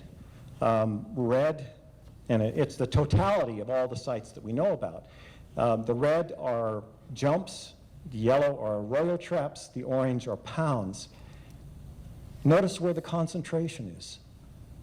In the northern plains, in these plains that were dominated by the C3 grasses, where carrying capacity was probably always highest, where bison were probably always most abundant. And notice again the coincidence between the easternmost distribution of grizzly bears and the easternmost distribution of these mass kill sites. So I don't think there's any coincidence there. So leaving the fascinating times of the Holocene, pre-Anthropocene behind, we arrive at the arrival of Europeans on this continent, the Anthropocene. And for good or for bad, this is largely a story of extirpation and loss, at least when we look at bison and grizzly bears. And briefly then looking at the extirpation, starting with grizzly bears. For the contiguous US, everything in green is where I reconstruct. We had grizzly bears around 1800, which is when grizzlies were first encountering significant numbers of Europeans. By 1850, grizzly bears had been extirpated from the central and southern plains. A short 60 years after that, they had been extirpated from roughly 90% of all the places they had once lived, reduced to these scattered, small populations represented in green. A lot of these populations were probably no more than a handful of bears at that time. 60 years after that, we were left with largely what we have now. 98% of all the grizzly bears extirpated in all the places they once lived. Most of the bears remaining in the northern continental divide in Greater Yellowstone, which is where we have them now. A few in the North Cascades, a few in the San Juan Mountains of Colorado. Turning to bison, the story is a little more complicated, but because of that, a little, from my perspective, a bit more fascinating. Here again is the core of bison distribution, say around 1500. Now something really interesting happened between 1500 and 1600. We went from this to that. We actually had an increase in the distribution and abundance of bison. And for the first time ever, we had significant numbers of bison showing up in the east, each documented instance represented by a dot. So it begs the question of what was going on. Well, obviously, 1500 AD is a demarcation. Before that, there were no Europeans. After that, there were. But well in advance of the Europeans as such, there were European diseases. And the best available evidence suggests that between 1500 and 1600 in the eastern United States, what was to become the eastern United States, 50 to 80% of all the people that lived there died from disease. So practically, when we look at bison, there were many, many fewer people there to potentially prey on bison, but also in company with this decline in human densities, there was a change in economy to where, yet again, after a long period of time when agriculture had precedence, people were relying more on big game. And so for that reason, they were burning a lot more. Burning to create more grass in the understory, to favor big game populations. And of course, all of this would have benefited bison. So around 1650, this is probably what we had in terms of a bison distribution, core and periphery. Less than 2 centuries after that, though, Europeans had started to take a pretty dramatic toll. Bison were almost completely gone from the eastern US. Within 10 years, they were completely gone. 50 years after that, bison had been extirpated from roughly 75% of all the places they had once lived. I mean, most people have this conception that the major extirpations of bison didn't begin until around 1870. Actually, most of it had already occurred by then. And the remaining bison had been separated into the great northern and southern herds by the newly built transcontinental railroad. 10 years later, 9 years after that, bison were reduced to a few scattered herds of a few dozen animals at most, a couple hundred in Yellowstone. A few years after that, basically the only place where we still had wild bison was in Yellowstone, a 99% loss. And when we cast that in terms of the area of bison-grizzly bear overlap, we went from this to that, less than 1% of what we once had in Yellowstone. Now, the reasons for these rapid and widespread extirpations are not too mysterious. It had to do with well-armed Europeans with bad attitudes informed by narratives, specifically narratives, at least in the minds of our European ancestors, narratives which gave them permission to perpetrate genocides. A bison, a people,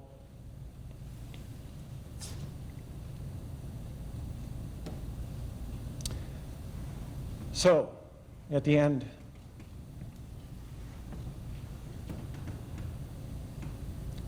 here we are at Yellowstone. If there is any future, it's going to be because of what we do with bears and bison in Yellowstone. And a lot has been happening in this ecosystem in the last 20 or 30 years. At one time, say 20 years ago, grizzly bears in this ecosystem subsisted largely on 4 different foods or food groups: the seeds of whitebark pine, army cutworm moths that they ate while the moths were concentrated in talus slopes in the alpine, cutthroat trout that they caught while spawning in streams tributary to Yellowstone Lake, and meat from bison and elk. Now, within the last 20 years, though, cutthroat trout have been functionally extirpated as a bear food. We've lost 70% or so of the cone-producing whitebark pine in the ecosystem to an outbreak of bark beetles driven by climate warming. And in compensation, bears are eating more moths, but more importantly for our story, they're eating more meat. And for the first time ever, substantial amounts of meat from livestock, not surprising when they're scrambling to try to compensate for what they've lost. And with this greater reliance on meat, here looking at trends in mortality, but first of all flagging that this area of orange represents the culmination of the losses of whitebark pine and cutthroat trout going from 2002 on the left to the present on the right. The burgundy just shows the number of bears that died during a given year because of conflicts with humans over meat. And that was primarily ranchers, because bears were preying on cattle or scavenging cattle, and with big game hunters, because bears were increasingly seeking out gut piles and therefore spending more time around hunters, encountering them under circumstances where hunters felt like they needed to kill bears in defense of life and property. But this increase in meat-related mortalities in turn drove a fairly dramatic increase in total mortality. And what was happening with estimated numbers of live bears in the ecosystem? These 2 squiggly lines represent just simply 2 different metrics by which we monitor population size, so the gray and the black. Notably, there has been no increase in population size for the last 15 years, certainly not since the culmination of the losses of whitebark pine and cutthroat trout, and evidence that we started into a downturn. And because of lag effects built into the system, that downturn will probably become more pronounced in the next few years. So not a particularly auspicious time in terms of these larger trends for grizzly bears. And so interestingly enough, it is at this very time that the Fish and Wildlife Service has moved ahead with removing Endangered Species Act protections for grizzly bears, which they did. Authority then was turned over to the states. The states of Wyoming and Idaho then aggressively moving forward with a sport hunt scheduled to begin August 1st of this year, slated to kill 23 bears. And what's been happening with bison in this ecosystem? Everything you see in brown represents the main part of the distribution of our bison herds in Yellowstone, 3 different herds. The 2 herds further south, the central bison herd, the Jackson bison herd. Both herds increased for a period of time, but recently they've declined sharply, especially the central bison herd. An exception to that is what's been going on with the northern bison herd on the northern range. It is the one place where we've seen an increase in the abundance of a large herbivore in the Yellowstone ecosystem at the same time that elk numbers have plummeted. So we can aggregate the numbers for at least the Yellowstone bison, and this is what we come up with as a population trend, steadily more or less upward. But it's strange when we look at what's been going on with numbers of carcasses on ungulate winter ranges, numbers of bison carcasses. You would expect that if numbers of live bison were increasing, the number of carcasses would also be increasing, but that's not what we've seen. We've seen an uncoupling. We saw a fairly dramatic decline, and then it's bottomed out. So it begs the question of why has there been this uncoupling between numbers of live bison and numbers of bison on the ground that are available as carrion for scavengers like grizzly bears. And it has to do with the auspices under which we're managing bison in the Yellowstone ecosystem under terms of the Interagency Bison Management Plan, which is designed to minimize the chance or threat of the spread of the disease brucellosis from bison to cattle, realizing that bison got that disease from cattle in the first place. But this management is remarkably lethal, and it involves humans killing a lot of bison. As it turns out, 90% of all the adult bison that die are killed by a human. And these are animals that spend most of their lives inside of national parks.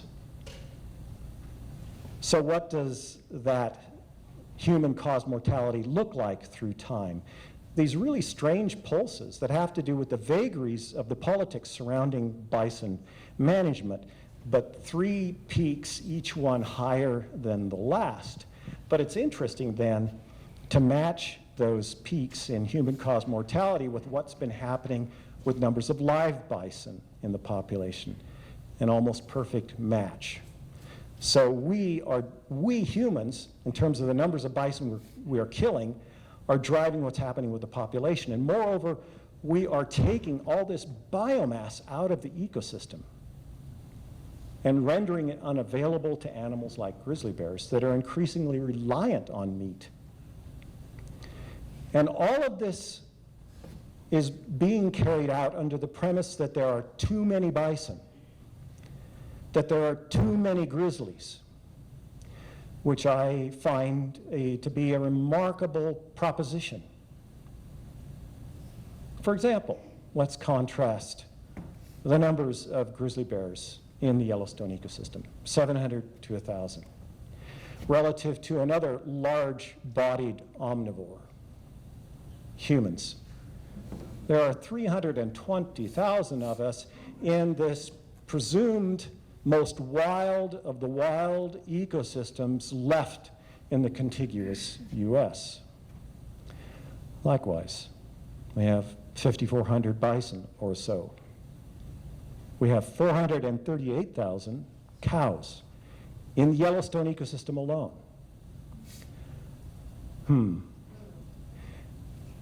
But I think what is even more to the point is that these few bears and these few bison together represent less than 1% of what we once had on this continent.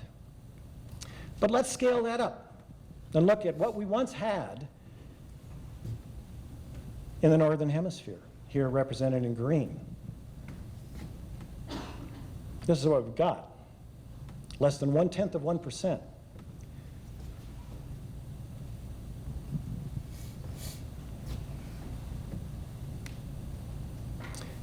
But more to the point, you know, I mean, people may throw up their hands and say we don't have room for any more. Well, I would argue that we have room for lots more grizzlies and lots more bison. We have the tools in the toolbox as a practical matter to facilitate coexistence. But I think in the end, what it's going to come down to is the stories we tell ourselves. What's going on, as Louisa said, between our ears. Whether we continue to tell ourselves these legacy stories that our European ancestors brought to this continent of domination and use, of violence and intolerance, or whether, as we increasingly are telling ourselves stories of benevolence, compassion, accommodation, respect, relatedness. So I'll leave you with that thought.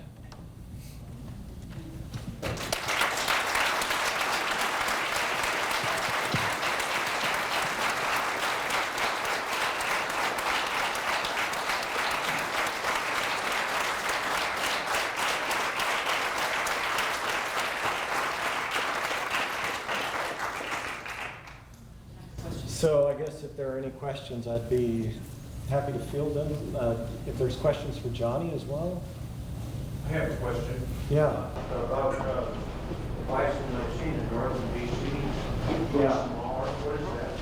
Well, there's a lot of debate over the taxonomy of bison to the north there. Bison athabascae is what's called a subspecies.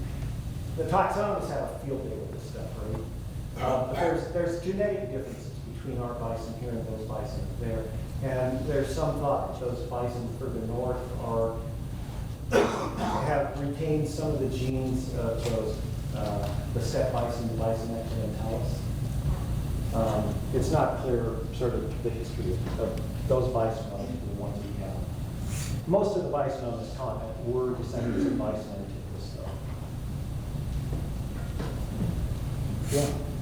David, could you speak a little to the importance of connectivity between the isolated current grizzly populations?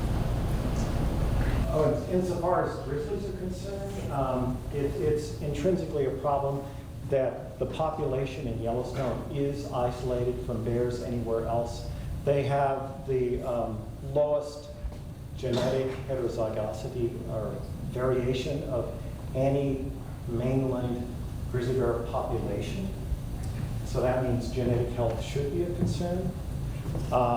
And research that's been done, say, since the mid-1990s has shown that to ensure long-term population health, genetic health, viability, if you will, we need something like 8, 9, 10,000 grizzlies. And most people, when I say that, raise their eyebrows. Like, you've got to be kidding. How could we ever have 8, 9, 10,000 grizzly bears? Well, we can support 328,000 people in the Yellowstone ecosystem, for God's sake. But as a practical matter, we can support that many more grizzlies. There's been lots of modeling to show where the suitable habitat lays, and there's lots of suitable habitat yet in the Northern Rockies, sufficiently productive, sufficiently remote. And again, we have the tools by which we can coexist with grizzlies. We just have to deploy them. The only way we'll do that, though, is if we have a different attitude, if we're more tolerant and more willing to do what's required. Anyway, I'm optimistic that if we give bears a chance, they will show us with their feet what connectivity looks like. And we will be able to accommodate them. And we could have grizzly bears from Yellowstone all the way up to Alaska. You know, not in a way that dominates the earth and excludes humans, but that actually where we are able to live with them.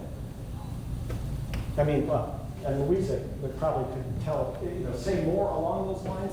She likes to talk about Romania. I don't know if any of you have been to Romania. They've got 6,000 brown bears, which are the same species. Maybe not quite as aggressive as our grizzlies, but not that much different. They've got 6,000 brown bears, grizzlies, in a smaller country surrounded by thousands and thousands, millions of people. So we can always look to Romania. And I can't see the hands very well, so I don't know who put up their hands. Okay, I got a question. Okay. Well, sure, go ahead. Okay. Thank you very much for your talk. I mean, I couldn't agree more with you, so thank you. And I absolutely agree that we as a species need to change from the sense of domination to, you know, compassion and connectedness with other living beings and with the habitat and everything. However, in a more practical sense, our state wildlife agencies clearly manage wild animals simply for the purpose of getting killed. You know, I mean, state wildlife agencies manage wild animals for hunters, for trophy hunters, for trappers, for anglers. How are we going to get? How are we going to change that focus of the wildlife agencies managing for a minority of the American population towards, you know, the American public, where we actually, who are not in support of killing animals, have a voice in how animals are being so-called, in quotes, managed. How are we going to do that? Any ideas? Good point. I think that's another issue.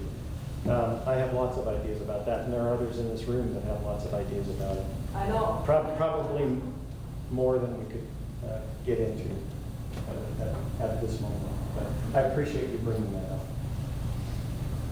Yeah. You mentioned the population of grizzlies in the San Juans, and this is the first I've heard of that. Do you have any idea how large that population is? All evidence is that they are now gone. The last known grizzly was killed in, I think it was 1979. Yeah. Rick Bass has written a book about it here. He's up in the second row. So they were definitely there up until 1979, but by the odds, not since then. So, but you know, it speaks to the fact that there's sufficiently productive habitat, sufficiently remote habitat. It's just when these populations get to such a small size, these dynamics are entrained that make, you know, it irreversible as to where things are headed. The Northern Plains. Can you please talk about bison restoration on the Northern Plains? People are beginning to look towards that. I know there's American Prairie Reserve and other, even the Charlie Russell Wildlife Refuge is interested in bison restoration and the importance to grizzly bear recovery across that area. And also from the south, the mule deer migrations, will that have any influence on food source for the Great Yellowstone?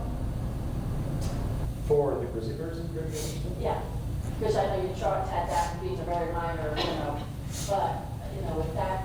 I'll speak to the last part of your comment first. Okay. The smaller the size of the ungulate species, the less beneficial it is for bears, because they always exist at low densities. They're always in competition with other scavengers, and if nothing else, coyotes. And so when a small ungulate dies, odds are everything's going to be gone. I mean, as Olivia said, I studied mountain lions. 99%, I mean, when I'm talking about scavenging, 99% of a mule deer could be gone in 3 days. So it's the size, the mass of the herbivore that matters to bears as scavengers. Not the numbers. Yeah, not so much the numbers, although it, you know, I mean, gut piles are a different matter. In northwestern Montana, grizzly bears scavenge a lot of white-tailed deer gut piles in the wake of hunting season. So, you know, these nuances matter. Insofar as the first part of your comment, I think you basically made a good point. And the only thing I can do is just reflect on having grown up in western South Dakota, you know, claiming, by God, I'm a 4th generation South Dakotan, you know, which to somebody like Johnny probably sounds a little ridiculous. But anyway, we white folks like to kind of brag on that kind of stuff, don't we? But anyway, but the point is, ranching families. And just looking at the hardship of people on the plains trying to make a living raising cows, there's got to be a better way. And, you know, I mean, I'm oversimplifying grossly, but, you know, I think there's, you know, just a practical measure. I mean, there's all kinds of dimensions to this issue of how we deal with bison, as wild, as domesticated, how we go about it. But just as a practical matter, in a lot of the Great Plains, it's a really economically tenuous proposition to be raising cows. And given the C3, C4 grassland boundary, migration, and climate change, does that increase the importance of it in Northern Plains restoration? Yeah, it's very predictable that this boundary will shift from east to north. Yeah, carrying capacity will decline. We'll enter into something analogous to the altitudinal drought. And we're probably looking at thousands of years of pretty harsh conditions. Nobody did very well at that time.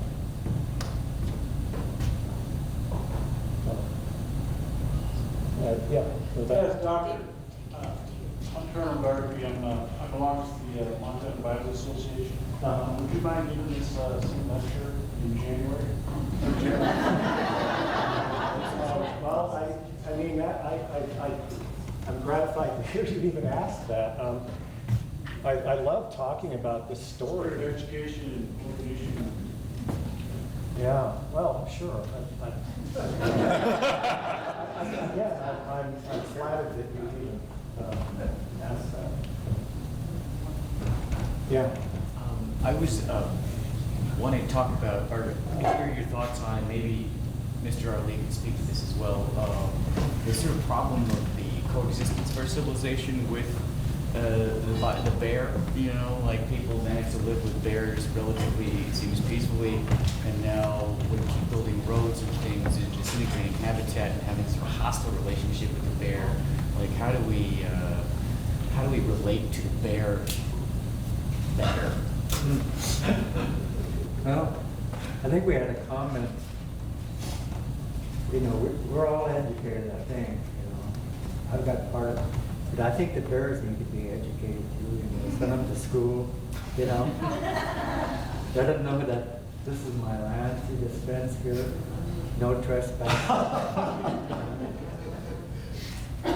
They walk out of the Yellowstone, you know, and they go over that fence, and all of a sudden they're terrorizing everybody, checking everybody's garbage out. And it's our fault. We just need to get to be with them. Just like I said before with the animals before. The people had faith in the animals. They weren't scared of them. When they were 12 years old, they sent them to the mountains without any weapons, without any food, to fast.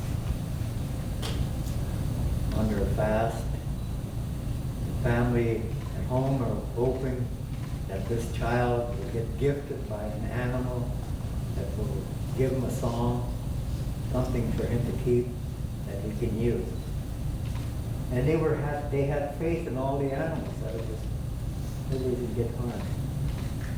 And nobody was scared. In today's life, we're afraid. Everybody's afraid of something. You know, they show things on a movie, a shark, wild buffalo, bears. You say a shark, ooh, stay out of it. They're all there. They just know our sense of a feeling, a good feeling, good heart.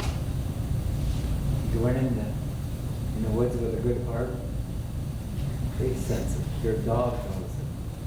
You know, if you have a good feeling, your dog will walk up to it. We just kind of have to change our lives in order for the animals to kind of recognize us, know us.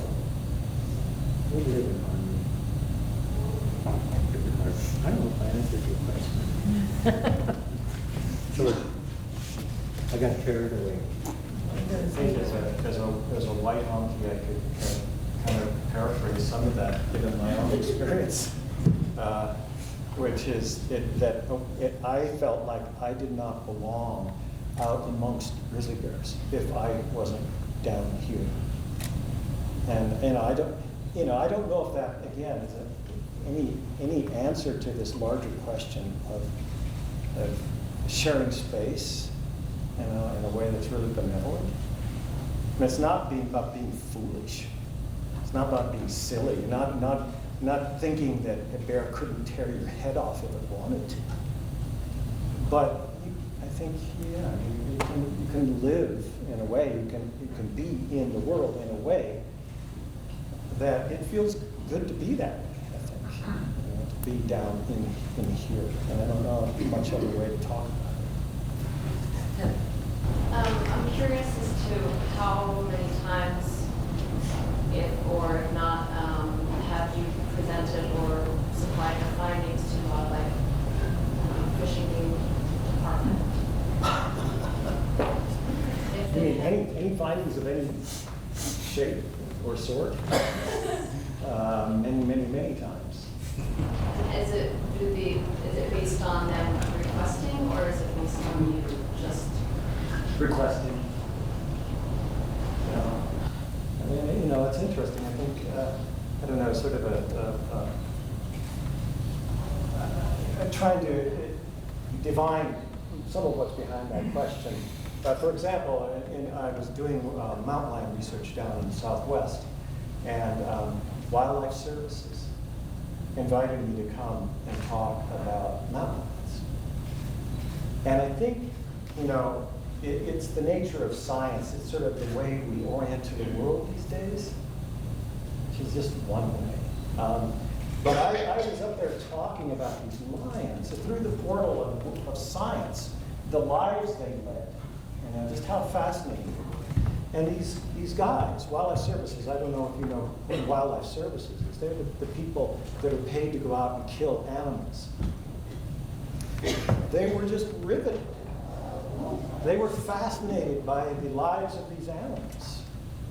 And so, I think that's part of the way in, is to connect people, to awaken the empathy in them that's there, despite the claims that somehow we anthropomorphize too much. I mean, Johnny is talking about relatedness and understanding.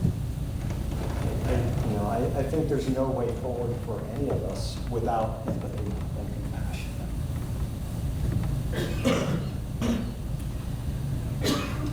Last one. Yeah.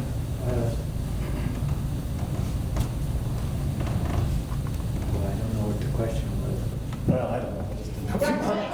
I recently heard a bear expert speak at the recently formed Cube-Iron Cataract Collision up in Sanders County. And I believe that he was saying to replace any one dead, killed, whatever the mortality was, grizzly bear, that it's 3 years between a long-term gestation, poor infant mortality, for any live birth to survive to adulthood. Is that about correct? So we lose one, it takes 3 years to replace a grizzly? No, Not that long? it takes closer to 10 to 13 years. Okay, I was wrong.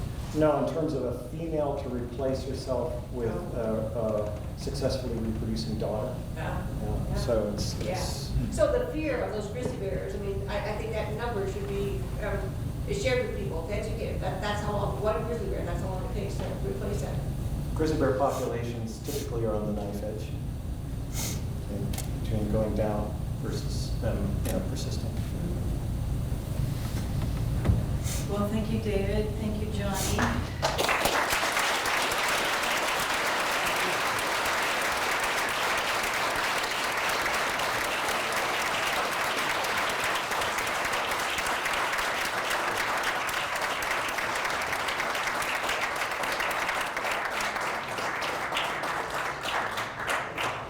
Yeah, so before we take the break, you were two wonderful speakers, and there's a couple people here I just want to recognize, and maybe you could stand up. The people who will speak on Thursday for these animals. There's a few of them in here today who will be in federal court. One of them is Nick Arrivo with Humane Society of the United States.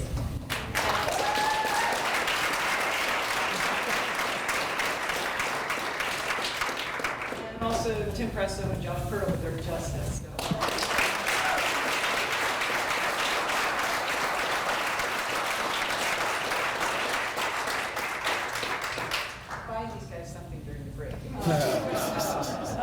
So we got a 15-minute break, and then we'll be back with Rick Bass and introducing Peacock's work, which is fabulous if you haven't seen it. So thank you very much. Well, I'm absolutely thrilled to have the opportunity and privilege to introduce Rick Bass. But before I do that, I don't know if Blake Nicolazzo is here. I just want to give her a little shout out. She's done such a great job organizing everything. Blake, where are you?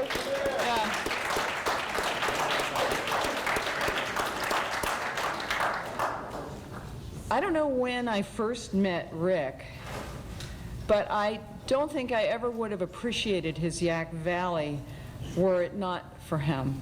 And I certainly wouldn't have appreciated in the same detailed way the importance of all of these sort of knees and elbows of this landscape, sort of secret landscapes in some ways, but intimate landscapes that of course the grizzly bear and we know well. And Rick is an accomplished author. Actually, in this audience, he needs no introduction. But I just want to thank you, Rick, for being here tonight and for introducing this fabulous film about our mutual friend, dear friend, Doug Peacock, Vietnam veteran Green Beret, who regained sanity, as we all do, in the company of grizzlies, in the company of some of the wildest places we have left. And it's worth fighting for. So thank you. Thank you, Rick.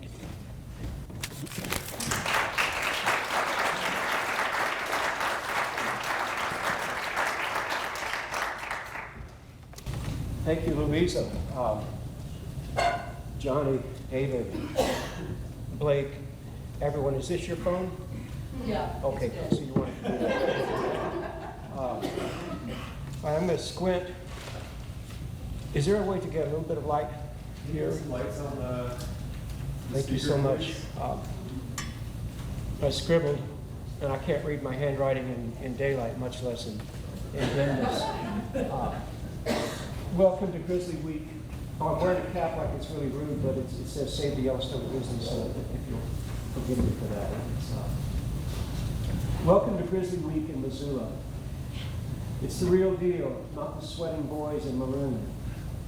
It's an honor, thank you. It's an honor to be here as Montana hears the federal case about the non-scientific political errors in prematurely delisting the Yellowstone ecosystem's grizzlies, which has exposed Montana's grizzlies to the trophy hunters in Idaho and Wyoming in utterly unscientific fashion, targeting the precise individuals who seek to disperse and establish the corridors of connectivity requisite for the survival of the species.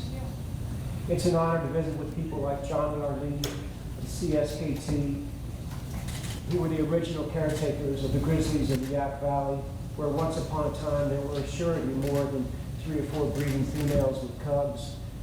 as is now the case, tightroping back and forth into Canada, and now dodging dozens and imminently hundreds of through hikers and campers directed by the Pacific Northwest Trail into what was previously the Yak Grizzly's designated core habitat. We're fortunate to have Doug Leffler, ethical hunter and grizzly advocate, and Deidre and Judy of Shoot Them With a Camera, the creator of the program that successfully secured a third of Wyoming's annual grizzly bear permits by people who probably will decide not to shoot a grizzly should they be fortunate enough to see one. Let's remember that 12.7 million people visited Montana last year with the hopes of seeing a grizzly. Compared to 20 to 25 grizzlies isolated in the Yak, this is a very big number. Compared to the island population of Yellowstone, this is a very big number. I'm grateful for the national groups such as Earth Justice who are speaking for the grizzlies, the Humane Society, in the language of humans and the law, and to small, even tiny groups like Grizzly Times and Save the Yellowstone Grizzly, working to protect all grizzlies south of Canada. David Mattson, if you were fortunate enough to hear his talk earlier, sees grizzly bears, the individuals, their habits and needs, distribution, demographics, and diet, with the short-term precision of an emergency room doctor, the historical perspective of a novelist, and the evolutionary perspective of a geologist. What's it like, I sometimes wonder, to see the grizzly, its needs, politics, and stressors with the complicated acuity of a dragonfly's ever-swiveling, all-seeing vision, the fragmented world splintered like a kaleidoscope and shifting more so every day than bears, and yet to not just see it, but know it, to understand it as David does. I'm so grateful for his independent science and his scientific testimony in this extremely political case. In Montana, science still matters. Few more revolutionary words can be uttered these days of government chaos, disarray, untruth. The Mattson household is double trouble. For those who seek to kill for sport, the very individuals our government has said might and can and should disperse safely to reconnect Montana's island subpopulations, where currently the only way to get them from one ecosystem to another is to be kidnapped, put in the back of a truck, and driven there. For 40 years, Louisa Wilcox has fought for the large carnivores, including wolves and grizzlies, that make Montana be Montana, and not necessarily Wyoming or Idaho or even Texas or Louisiana. Working from her home in Paradise Valley on her own, she provides an invaluable resource with her blogs and podcasts and national networking, often in partnership with tribes and First Nations who, shocker, are not being heard yet or fully on this issue. Their day in court, however, approaches. Louisa, like Chuck Firestone of Save the Yellowstone Grizzlies, is as irreplaceable as a Yak Grizzly, as irreplaceable as any grizzlies south of Canada. What you're here for at 7, Doug Peacock, where to begin?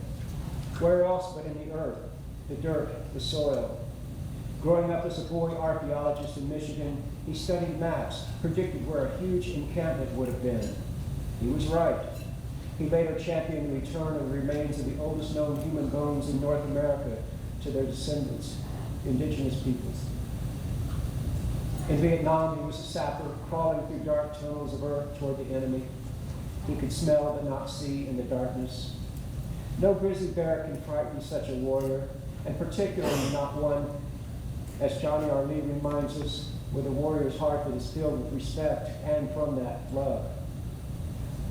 Where there is winter, the bears still go down on the earth. Save the Yellowstone Grizzlies board member Dan Sullivan calls Doug our dear teacher. Board member Terry Tempest Williams calls Doug the ethical gold standard by which wilderness is measured. Before he gets too swell-headed, the great Whiteheart Pine scientist Jesse Logan reminds us that Doug is a man who's among the first to call ketchup the sauce of his people. Wyoming and Idaho are killing Montana's bears. A Pacific Northwest through-hiker trail and campground system threatens the Yak's 20 to 25 grizzlies. None of our subpopulations south of Canada are yet connected.